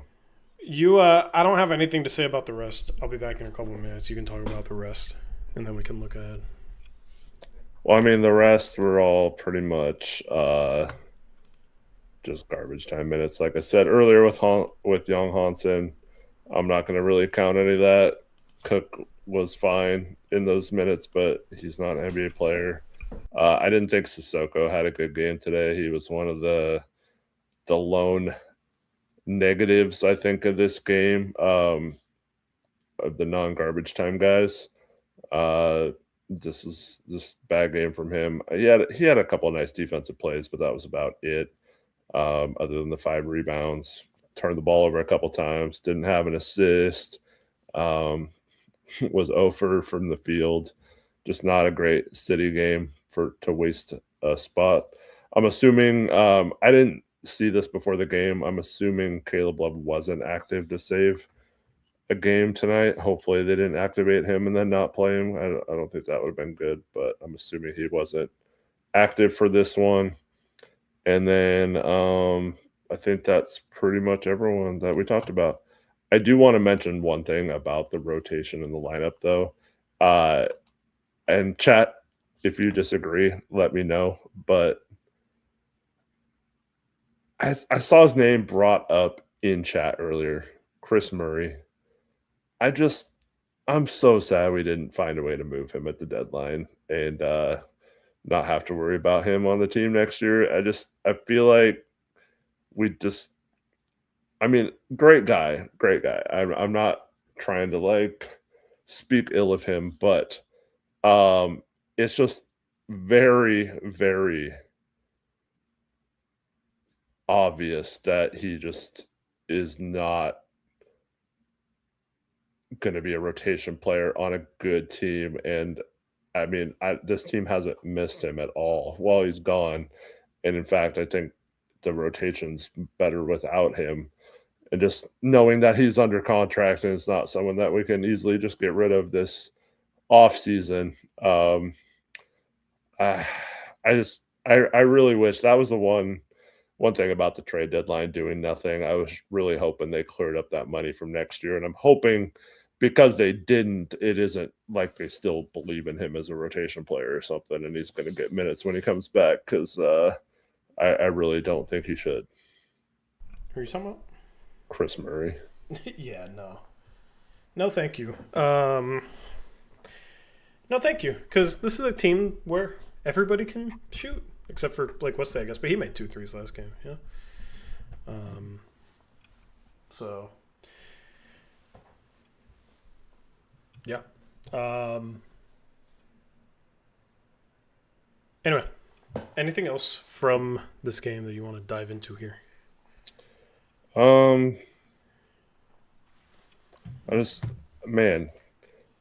is going to be a tough, but obviously the Minnesota game. Utah, who the heck knows? I mean, Will Hardy was mentioned after, or he was asked after the game tonight if he thought about putting Laurie and Jaren back in the fourth quarter, and he said no or something like that. Yeah. Like, no, I wasn't going to.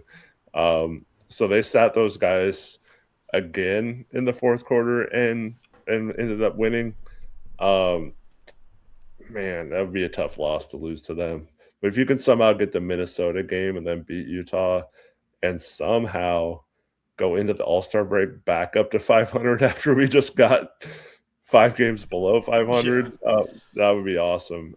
So it's going to be really, really interesting to see how they work their rotations and available players these next 2 games. And hopefully, I guess getting 1 or 2 and going to the All-Star break healthy would probably be the best case scenario right now. But if we're being greedy, let's win both and see this team really make a run in the second half of the season post All-Star break. Yeah, I mean, the schedule gets much easier after the All-Star break. Coming out of the break, I mean, you got 3 tough games. You got Denver, Phoenix, Minnesota. I feel like it's important to try and pick up these last 2 games, be at 500. But after that, we looked at it like Chicago and then Charlotte, as if Charlotte was an easy game, but they're obviously playing great basketball, and that's on the road. So that all of a sudden is a difficult game. Atlanta, Memphis, Houston, Indiana, Charlotte, Utah, Philly, Brooklyn, Indiana. That's a pretty easy stretch. You know, you got Brooklyn at the end of March, Milwaukee at the end of March, Washington, Dallas, the Clippers at the end of March. So you got a chance to stack some wins. I mean, I think the goal should be to try and win 45 games this year, because if you're able to be healthy coming out of the All-Star break, you'll have 26 games left. Easier schedule. You know, if you can go, what would the record be, like 17-9, get to 45 wins, get 8 games above 500, that gives you a chance, I think, at 8 seed. I don't know if you need to go play quite that well to get an 8 seed. Golden State right now is 4 games above 500. Like, obviously they don't have Jimmy Butler the rest of the year. Phoenix right now is 9 games above 500. Can you catch them if you're able to win 45 games? I think you have a chance. Right now the Blazers are 5.5 games behind them, but they got to beat them. They got a game, like I said, out of the All-Star break playing against them. That'll be a very important game if you want any chance catching the Suns. But you just got to stack wins. Wins. But it would be kind of a moral victory to be 500 going into the All-Star break and then be able to come out of the All-Star break as healthy as you've been all season long. Not the hardest schedule ahead, and being a great opportunity to rattle off some wins. You know, we've seen this team last year. They won 10 out of 11 games. We've seen them win, what was it, like 10 out of 13 games this year. You know, if you could have another similar stretch like that, then all of a sudden you got a chance to win like 45 games and put yourself in the conversation for the 7 versus 8 play-in game, which ultimately should be the goal for this team. I mean, if you could, that's Absolutely. the thing. If they could have just taken care of like 3 more games, we'd be talking about them being 2.5 games behind 7th and 3.5 games behind Minnesota for 6th. You know, we'd be talking about this Minnesota game like you can get 2.5 games back. So that's the thing. Every game matters. But right now they're tied with the Clippers for 9th and 10th. Of course, the Clippers probably got a little worse as the deadline got younger. They're 5 games ahead of Memphis for 11th. So no longer is it a conversation about can the Blazers make a playing game this year. Like, they are practically a lock at this point in time. It's can they get to the 7-8 play-in? Like, can they actually have a chance of getting a 7th seed? That's like the conversation. basically that 9-10 play-in game is the bare minimum at this point. Like that's doing whatever you can to pass a class, but not actually learning anything. So yeah, like if they can do that, that's fine. Making the plan was obviously the goal this year, but they have it in front of them to be a little better than that and possibly actually make the playoffs and be in a position to maybe avoid OKC in the first round. And that'd be really cool to be talking about that kind of stuff in the second half of the season. So hopefully that's the case. Yep, absolutely. With this game, the Blazers are now at a last place in 3-point percentage. They're 29th. The only team worse than them is Orlando, so that's cool. Woohoo. Yeah, moving up. Deni played a back-to-back after his first back injury, didn't he? I don't know if he's going... Which means they're not going to do it this time. Yeah, I mean, we'll see. I'd be willing to bet money on it. Yeah, I mean, I think you're probably right, but yeah, we'll see. I think if you're only planning on playing Deni one of the nights and Scoot one of the nights, I think you have to alternate them. Yeah. Like I'm cool with playing Scoot more minutes, starting him in the game that Denny's out. And you just need some level of playmaking, and ability to push and transition, and yeah, you gotta stagger those guys. I would probably play Robert Williams against the Timberwolves just because you have Naz Reid off the bench, although their fight wasn't bad enough for him to get suspended, I don't think, for that game. You know, tonight was fight night across the NBA. That Hornets fight was insane. Yeah, so we'll see. How that goes. But I would play Rob Will against Naz Reid, and then hopefully against the Jazz you can get away with going small because they got Nurkic at the 5. But when they finish games, what are the lineups? What is the lineup they've been finishing with? Kyle Filipowski's kind of their big off the bench, I guess. I don't know how much they stagger Nurkic and Jaren Jackson Jr., but you'd like to think, you know, Deni, or if Deni plays, or Grant could match up a bit against Jaren Jackson Jr., more of a perimeter big that doesn't really rebound much.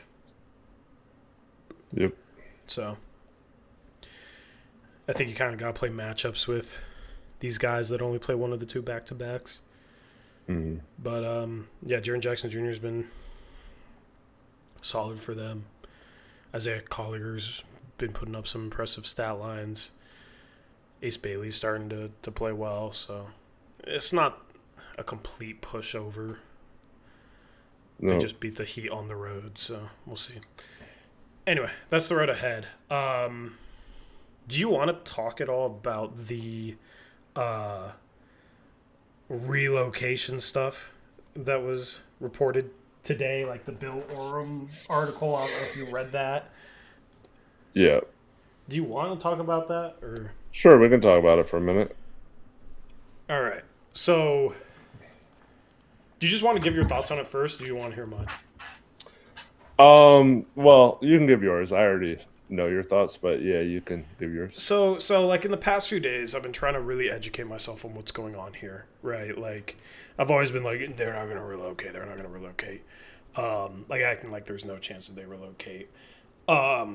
Truthfully, I don't think there's no chance that they relocate in the next decade. Like, I do think there is a percentage chance. How high that chance is, I'm not sure.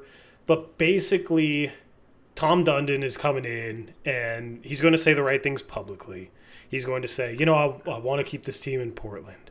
But behind the scenes, he's going to push for major arena renovations, if not a new arena. Right now, it sounds like renovations. So right now, the talk is he wants $600 million of arena renovations done to Moda Center. Basically, the simplest way I can put this is he is going to want the state of Oregon, the county, the city, public funding basically to pay for as much of it as possible. Just like any billionaire businessman would want the public to pay for this type of thing. Maybe there's a little bit of a private contribution, but the city does own the arena. So essentially, this is what I see this becoming is him pressuring Oregon lawmakers, local lawmakers, state lawmakers, because if you dip into a state fund, that's from my interpretation, you got to get voting across the state. Got to get enough votes to pass that. And it's going to become a negotiation. And if Oregon, if lawmakers can't come to an agreement to fund it, then, and I'm talking about like a 3, 4, 5-year scale, then that's when you have to start worrying a little bit about, okay, what's next? And basically his game is going to be, if he can't get them to fund it, then he's going to start maybe silently threatening, like, oh, I could look at other cities. He's going to put pressure on them. And it's just going to be a back and forth in that regard. But at the end of the day, like, he's going to want these renovations, and they're going to have to get approved or some sort of agreement figured out somehow, or else things could get a little bit messy and a little bit scary. The lease runs through 2030, and there's a very likely possibility that there could be like a short-term extension to that to figure out an agreement. So we're not talking about anything imminent, but it is something that I'm a little bit more worried about it than I was like a year ago. But we just have to wait and see. That's kind of like the reality of the situation. Yeah. For me, we don't know what type of person Tom Dundon is. All we have to go by is that he did keep the Hurricanes in Charlotte or wherever they are. But they came to an agreement for the stadium. Yes, they did. So. But everything I've read about that was he was completely on board with everything, doing everything possible to keep them there. Now, the question is, I mean, it would be malpractice for any owner to not ask for public funding if you can get it, right? So the question becomes, is he just doing it hoping that they help, or is it a case of he'll still try to do everything to keep the team here? And then we also don't know how. I do believe that, because we know there was a competing bid from the owners of the Thorns, and I believe they might own the WNBA team now. There was a competing offer from them, and we know about we've talked about the Panda Express part of that flipping sides to Tom Dundon's, and then there was like a lawsuit there, or breach of contract or something. I'm almost certain that group would have kept the team here. So I'm wondering if I do have to wonder if there was some sort of agreement that, I mean, maybe not down the road like you were saying, but there might have been some sort of agreement that, moving shouldn't be on the table or whatever. I don't know if you could put that in writing or whatever. Yeah, but if that's not legally binding, then that's pretty meaningless. But also, I just, Portland is such a great basketball city. It has been for its entire existence in the NBA. After what happened to Seattle, I still, at the end of the day, do not believe they would let a new owner come in and just be like, oh, see ya, screw Portland, and just leave. I really don't see that happening. And so I'm still fairly optimistic that even if they didn't provide the funding, that something else could happen to do it. But man, I understand both sides, because it is very frustrating from like a taxpayer here in Oregon to like these people, their franchise is worth billions of dollars, and they're taking money from us to renovate it. That does suck, man. But Portland, I mean, we need the Blazers. Like, it's a huge. I mean, it provides jobs. It provides a ton of money. It provides a lot of traffic into the city that wouldn't otherwise have without a professional team, other than the Timbers and Thorns here. I mean, I guess we'd have the WNBA team, but that season's a lot shorter. So at the same time, I think ultimately Portland would have to cave and give them what they want if they play like Clay Bennett type hardball like he did in Seattle. But I really find it hard to believe that they would just rip a team from Portland because a new owner wanted to move again. I think the NBA realizes the mistake there. I think the NBA as a business and owners will... I think the vote will come down to if they feel like it's better for the league or not.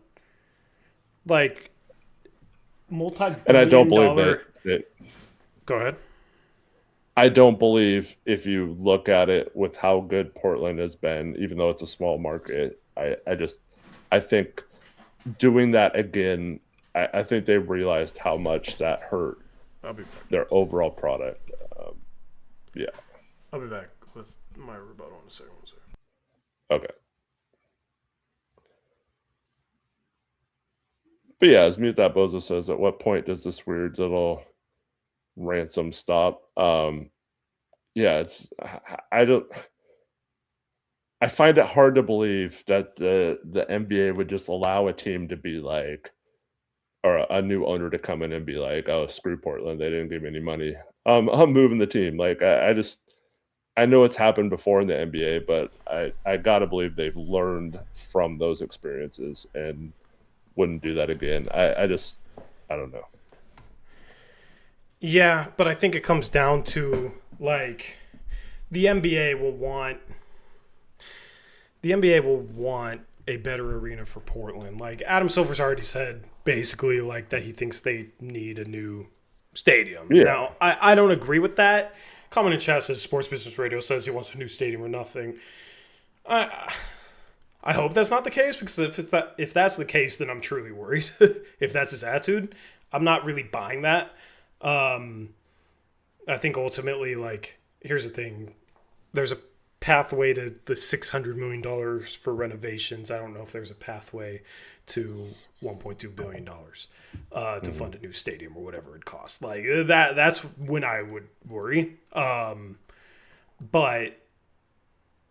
the whole thing with, like, the NBA wouldn't make the same mistake. I think at the end of the day, yeah, sure, that goes into the calculus, but if the NBA feels like, if owners feel like as a whole they'd make more money off the Blazers being somewhere else, then that's when you have to worry about them maybe approving something like that, because we're just talking about billionaires that almost their every business move is with their bottom line and best interest in mind. That's why they're able to own NBA teams, because that's why they've been able to capitalize on capitalism to the point where they are multi-billionaires, right? And the richest people, some of the richest people in the world. So I think at the end of the day, like, I'm not worried yet. I think the jock tax, apparently that's the bill that they're trying to push through, basically taking the taxes from players and basically money made through having the Blazers here and applying the taxes on those towards the renovations. I think that's... Which is the MLB to Portland plan. Like, that's what got passed already for them. I think the thing is like, the state... There's going to be people that don't want to dip into that because that's tax money they're already getting, where the MLB team, it was like, would be new tax money from getting the MLB team. Like, this is tax money the state has already, been using. So I think there's going to be some pushback potentially on that, but that's when it comes down to like, okay, do you want to keep the Blazers here, which is obviously a huge economic value to Portland. Yeah. I'm a little confused because people in chat are saying that Sports Business Radio's reporting that it's new arena or nothing, and that was directly from Dundon. Then why did his team just release their plans for renovation for Moda today with the pictures and like this whole website with, you can go look at what they're planning to do with the concourse and the it looked pretty cool, but like why release that if they're after a new arena? That doesn't make any sense why they would even waste time with all that other stuff. Yeah, that doesn't really make any sense. But then also like they're already going to. There's already like legislative hearings on $600 million to renovate Moda Center. Like they're already bringing this up with the legislature. So I don't buy that. I don't buy that at all. Like, unless he's willing to fork over some of his own money, which he doesn't seem like that type of guy, and he'd own the arena. Like, that's not really viable, I don't think. So. Well, it's like, I mean, you can maybe blame the city of Portland for accepting that deal to buy it back for $1. Was that a year or two ago? But I mean, it's kind of a weird situation because I think the Blazers still own the property, but the city owns the arena, and then I don't know, but like if you own the building, that kind of changes the dynamic, in my opinion.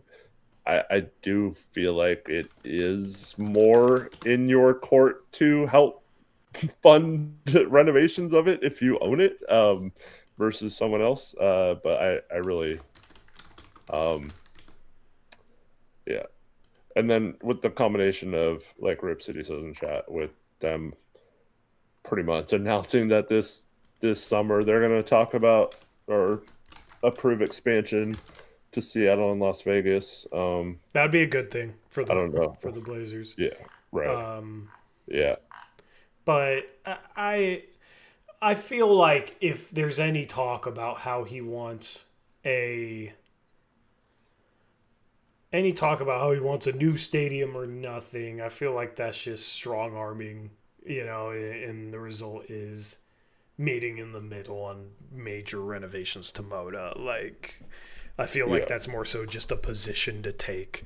Well, because then you get into the whole, like, well, you don't have land anywhere. Where are you going to buy land? Where are you going to put it? Yeah, I don't know. Yeah, if he's willing to extend the lease through 2040, and then in 2040, maybe we 2035 will break ground on a new stadium and it's pushed into the future. Like, sure, okay, then you can make the argument that Moda Center might need to be replaced at that point in time. But Moda Center doesn't need to be replaced. It is the oldest stadium without major renovations in the league, but it's still a quality stadium. It's very basic, but like you can renovate Moda Center and have it at the quality of a new arena. Like, I don't think you need to build a whole new arena. So I feel like that's just posturing, to be honest. Mm-hmm.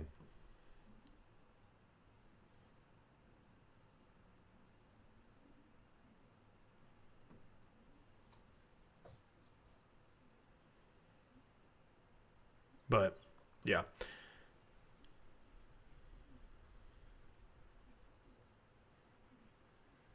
But basically, the Oregon, the city of Portland, they're gonna have to figure out a way to fund the renovations at the end of the day. If they don't, things can get messy. If they do, like, great. Then we're not worried at all for the far foreseeable future.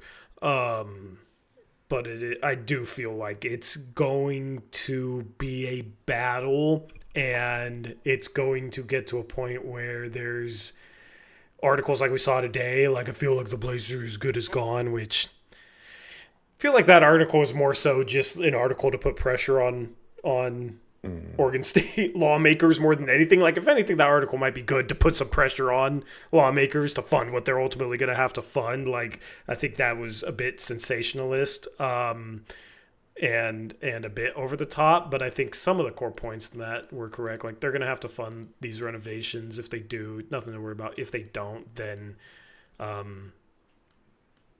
like the NBA would prefer to keep Portland in Portland, of course, so would try and help find a pathway to some sort of agreement or deal. But, if that takes multiple years in 2027 or 2028, there's going to be like probably some rumblings that make people feel uncomfortable. Just getting ahead on this, like, that if they're struggling to push it through legislatively in the next couple of years, then that's when we start to have some uncomfortable conversations. Yeah,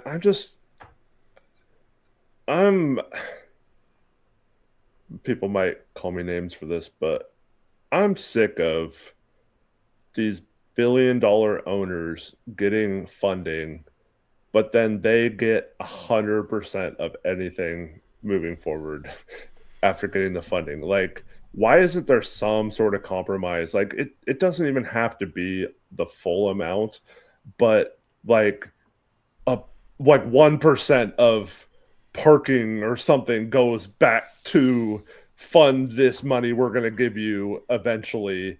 It just is like a goodwill for providing the money for this. It drives me crazy. So many of these cities get completely hamstrung by these deals that they provide the money for these stadiums, and then the owner gets everything, like ticket revenue and all that stuff. Like, it all goes back to the owner's pocket, everything that's done on that land and well, in that, not necessarily. in that Taxes arena. are paid on.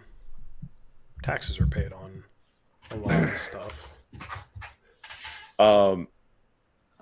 But that's capitalism. That's capitalism for you. That's billionaires figured out a way to win at capitalism. That's what they do. But like, they get away with it, and Yeah. these cities always succumb to it. And it's at some point, it's just like, dude, throw us a little bit of a bone if we give you all this $600 million.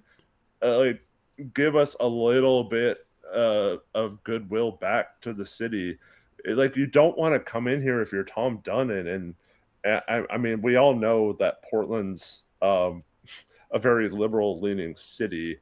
It's not going to go well for him to like come in and just piss everyone off in the city right away by like demanding this crap. It just will not play well here, especially that's why after what happened to Seattle. That's why publicly he'll say he wants to keep the team here, and he has Portland-based investors, even though like Shield Ty or whatever their name is, like the guy with the wife that's head of the OHSU, he's not from here, is he? He's from California, right? Like, but I feel like the investors saying he's going to keep the team in Portland, like that's their goodwill play. Where behind the scenes it's fundus or.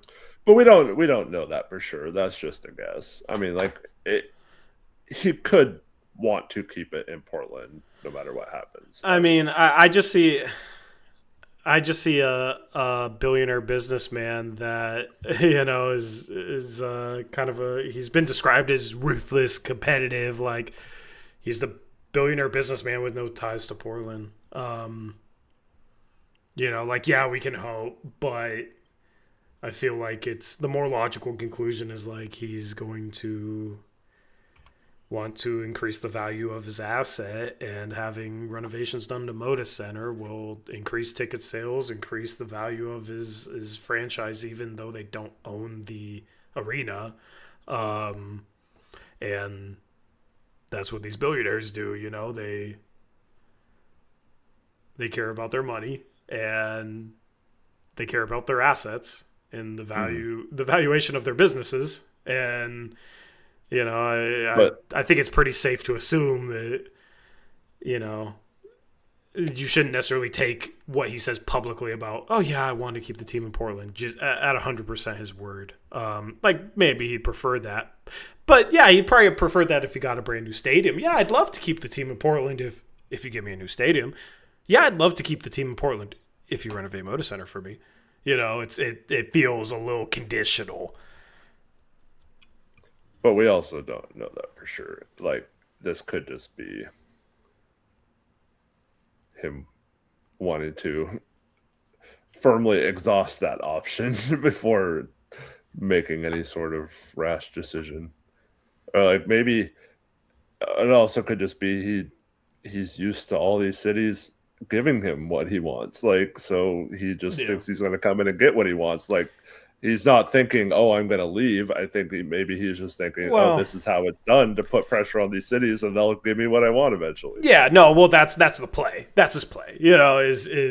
It's a negotiation. Like, there's public pressure, there's like multiple layers to this, but at the end of the day, he's pressuring them to try and get them to pay for renovations to the arena, and Oregon State lawmakers will want some sort of private contribution, and how do you fund it? Like, that's what it's all about at the end of the day. So like he'll want to keep goodwill because he doesn't want to piss off fans, then fans stop coming to games and that sort of thing. So like if he wants a new stadium, regardless, or if he wants a new stadium or if he wants renovations, regardless if you prefer to keep the team in Portland or not, at the end of the day, step one is like keep up public goodwill so they keep buying tickets, spending money, etc. Keep the cash flow coming in through the team he just bought. But then step two is behind the scenes, like Oregon can't think, oh, this dude will keep the team in Portland no matter what. We don't have to pay $600 million for renovations. Like, why do we need to do that? He'll keep the team here. Like, there's almost a certain layer where they have to become worried that, oh, maybe we'll lose this asset, this huge economical asset. So, like, we need to step up and fund this. And that's his play. That's his play to make it seem that way ultimately if they can't come to an agreement in the next year or so. So, the next year or two. Yeah. Basically, like, at the end of the day, I would just say, like, don't put too much stock into what articles you read publicly. That could be a little bit sensationalist or clickbait. Don't put too much stock into, like, what Tom Dundon says publicly. Like, Clay Bennett said he wanted to keep the team in Seattle and bolted first chance he got, So, obviously, there's some differences between those two situations. But, yeah, like, just don't put too much stock into anything you see publicly. Pay attention to the legislative hearings and stuff like that. And, I'm still trying to educate myself on like what funds would be dipped into, because I want to be able to talk about this with you guys in a way that's not like clickbaity sensationalism. Like, I'm just saying stuff to make you worry. Like, I don't want to approach it that way. I kind of want to just approach this from like a factual standpoint and kind of explain what each side is doing. So, been doing a lot of reading on this the last 2-3 days or so. Still need to learn more about like the legal process within the state of Oregon, that sort of thing. But yeah, I just want to, like, with something like as sensitive as this especially, I don't want to like give you guys false hope like there's nothing to worry about whatsoever. But also, like, I wouldn't be alarmed yet. We'll see what happens. There's still multiple years left for this to play out, so the lease runs through 2030. Yeah. I mean, it does seem like Clay Bennett intentionally wanted them to blow up in Seattle, and so he could. Yeah, but if it'll seem that way too if Dundon comes in here and says new arena or I'm gone, like behind the scenes, and then publicly says no, I want to keep the team in Portland. But then if he postures like that behind the scenes, after the fact, it'll be like, yeah, he came in here wanting him. It's just hindsight. I just don't believe he would buy them knowing it would it would be very difficult to convince everyone to move them. I think Clay Bennett got away with it, obviously, because like when he bought the team, no one suspected that he would actually do it. And then, but I think if the owners could go back to that situation and tell Clay no, or like disapprove of him buying the team or something, I think they might go back and change that. And so Why do you think they'd go back and change that? Like, what's the main reason? I'm not disagreeing with you. I'm just wondering what the main reason is. because Seattle is a huge city, and they completely ignored the impact of ripping a franchise from a huge portion of their fan base of the NBA in general. It just I think they completely miscalculated how bad that would be and how bad of a look that would be for their product. And OKC's had a lot of success. Luckily for them, they drafted really well right away and had a really successful team right away in OKC, and then had obviously the championship last year. So it's not like you could say OKC's been a failure or anything like that. I just think what they did to their product and just completely alienating millions of people that were Sonics fans. I think that was a miscalculation at the time, and I think they're going to make it very hard for the next owner to come in and do that. And I can almost guarantee that when someone bought the Blazers, they were informed that it would be very difficult to get to that step, in my opinion. Yeah. Not impossible, but Yeah, I mean, it was a really bad look for the league, and it was a really bad. Like, optically, it was not pretty.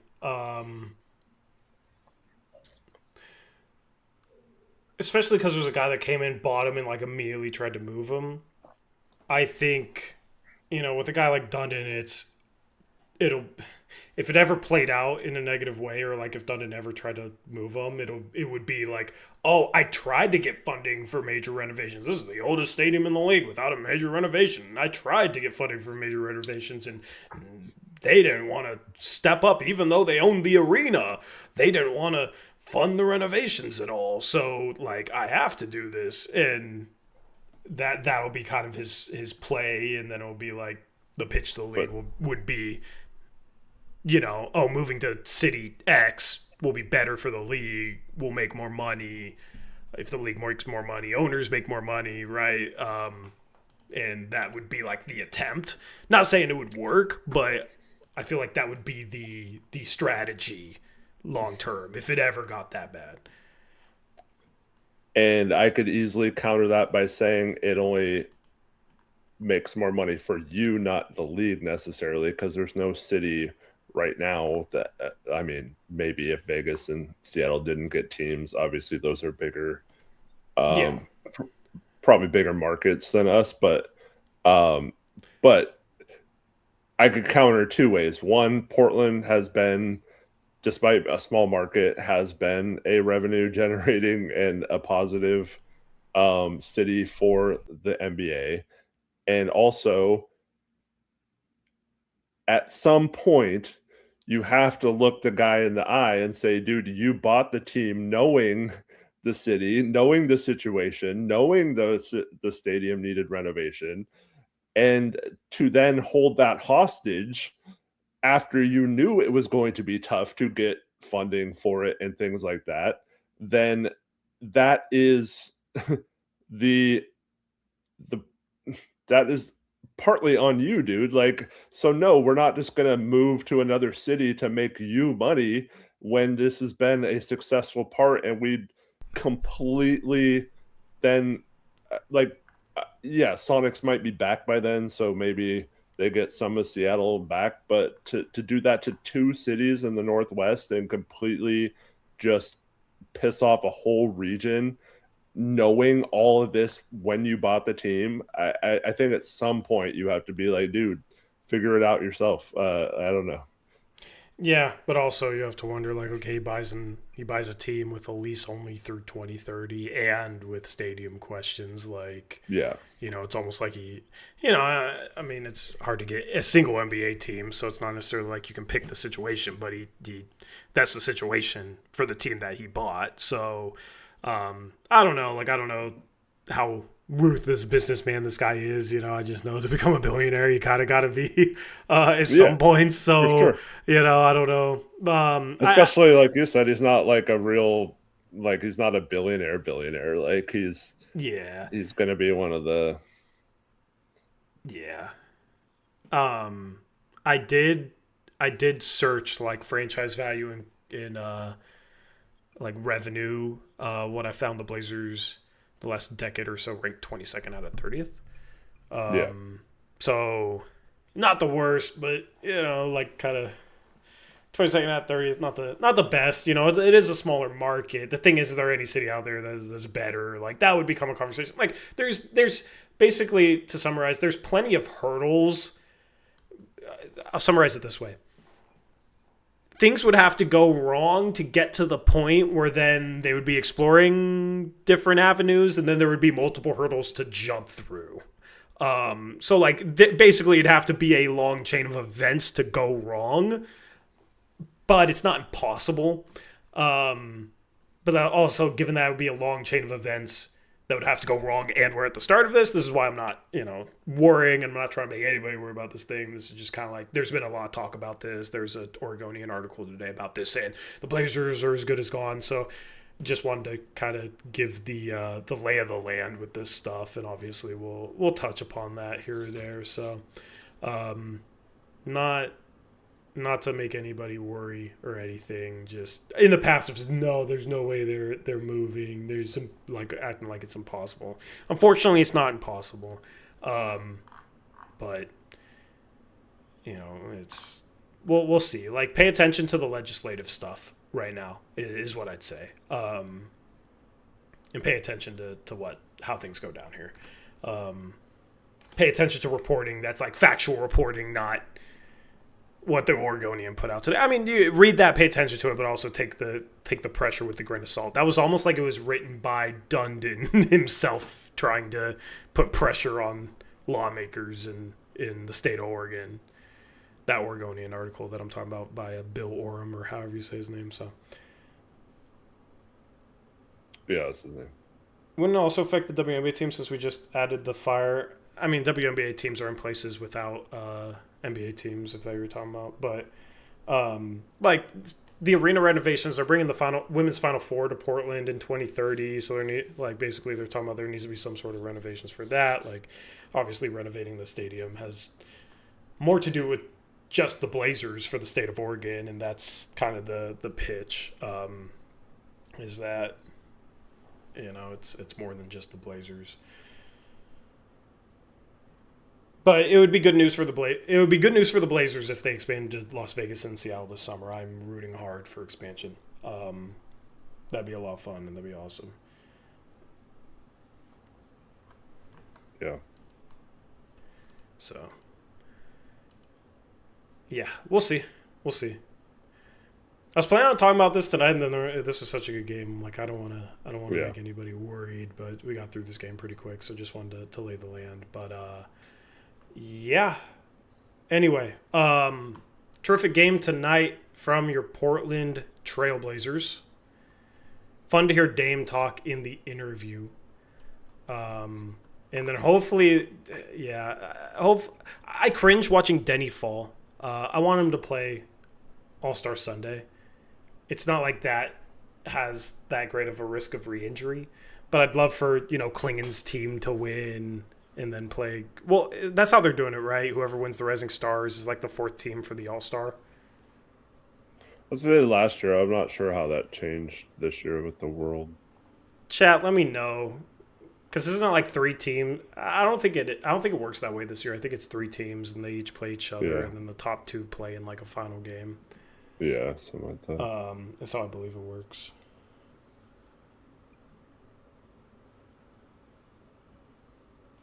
Anyway, chat, if you have any questions the next 5 minutes or so, we can answer them before we wrap up the stream. We'll be live again on Wednesday. Are you rooting for the world team with Deni or the USA team? I'm rooting for Deni's team.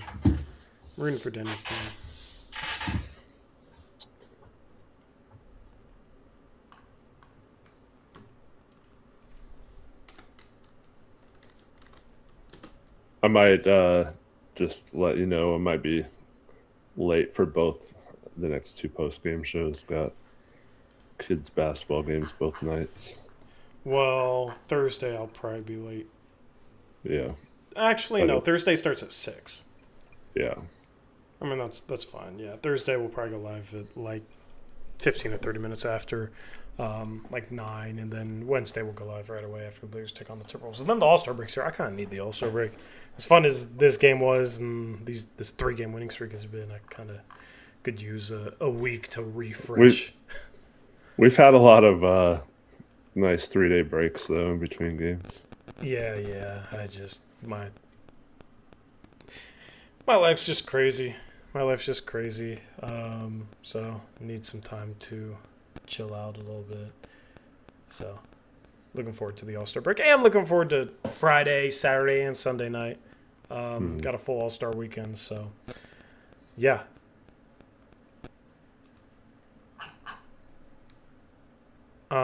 Three-point champ, I mean, I'm rooting for Dame. I don't know what to expect out of him coming off the Achilles tear, but it'll be cool to see him representing the Blazers on national TV again. That'll be fun. Do you think Yong will get significant minutes in the future on the Blazers, or is he stuck as is? I don't trust him to get to the point to get significant minutes on a good Blazers team, to be honest. Yeah, me either. Hope I'm wrong. What's your thoughts on them replacing the skills challenge and bringing back shooting stars? The skills challenge has always been kind of fun until they made a mockery of it last year, the Spurs. So I wouldn't replace the skills challenge.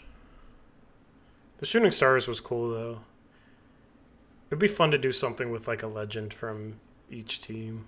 But like only a couple teams would get represented, so I don't know.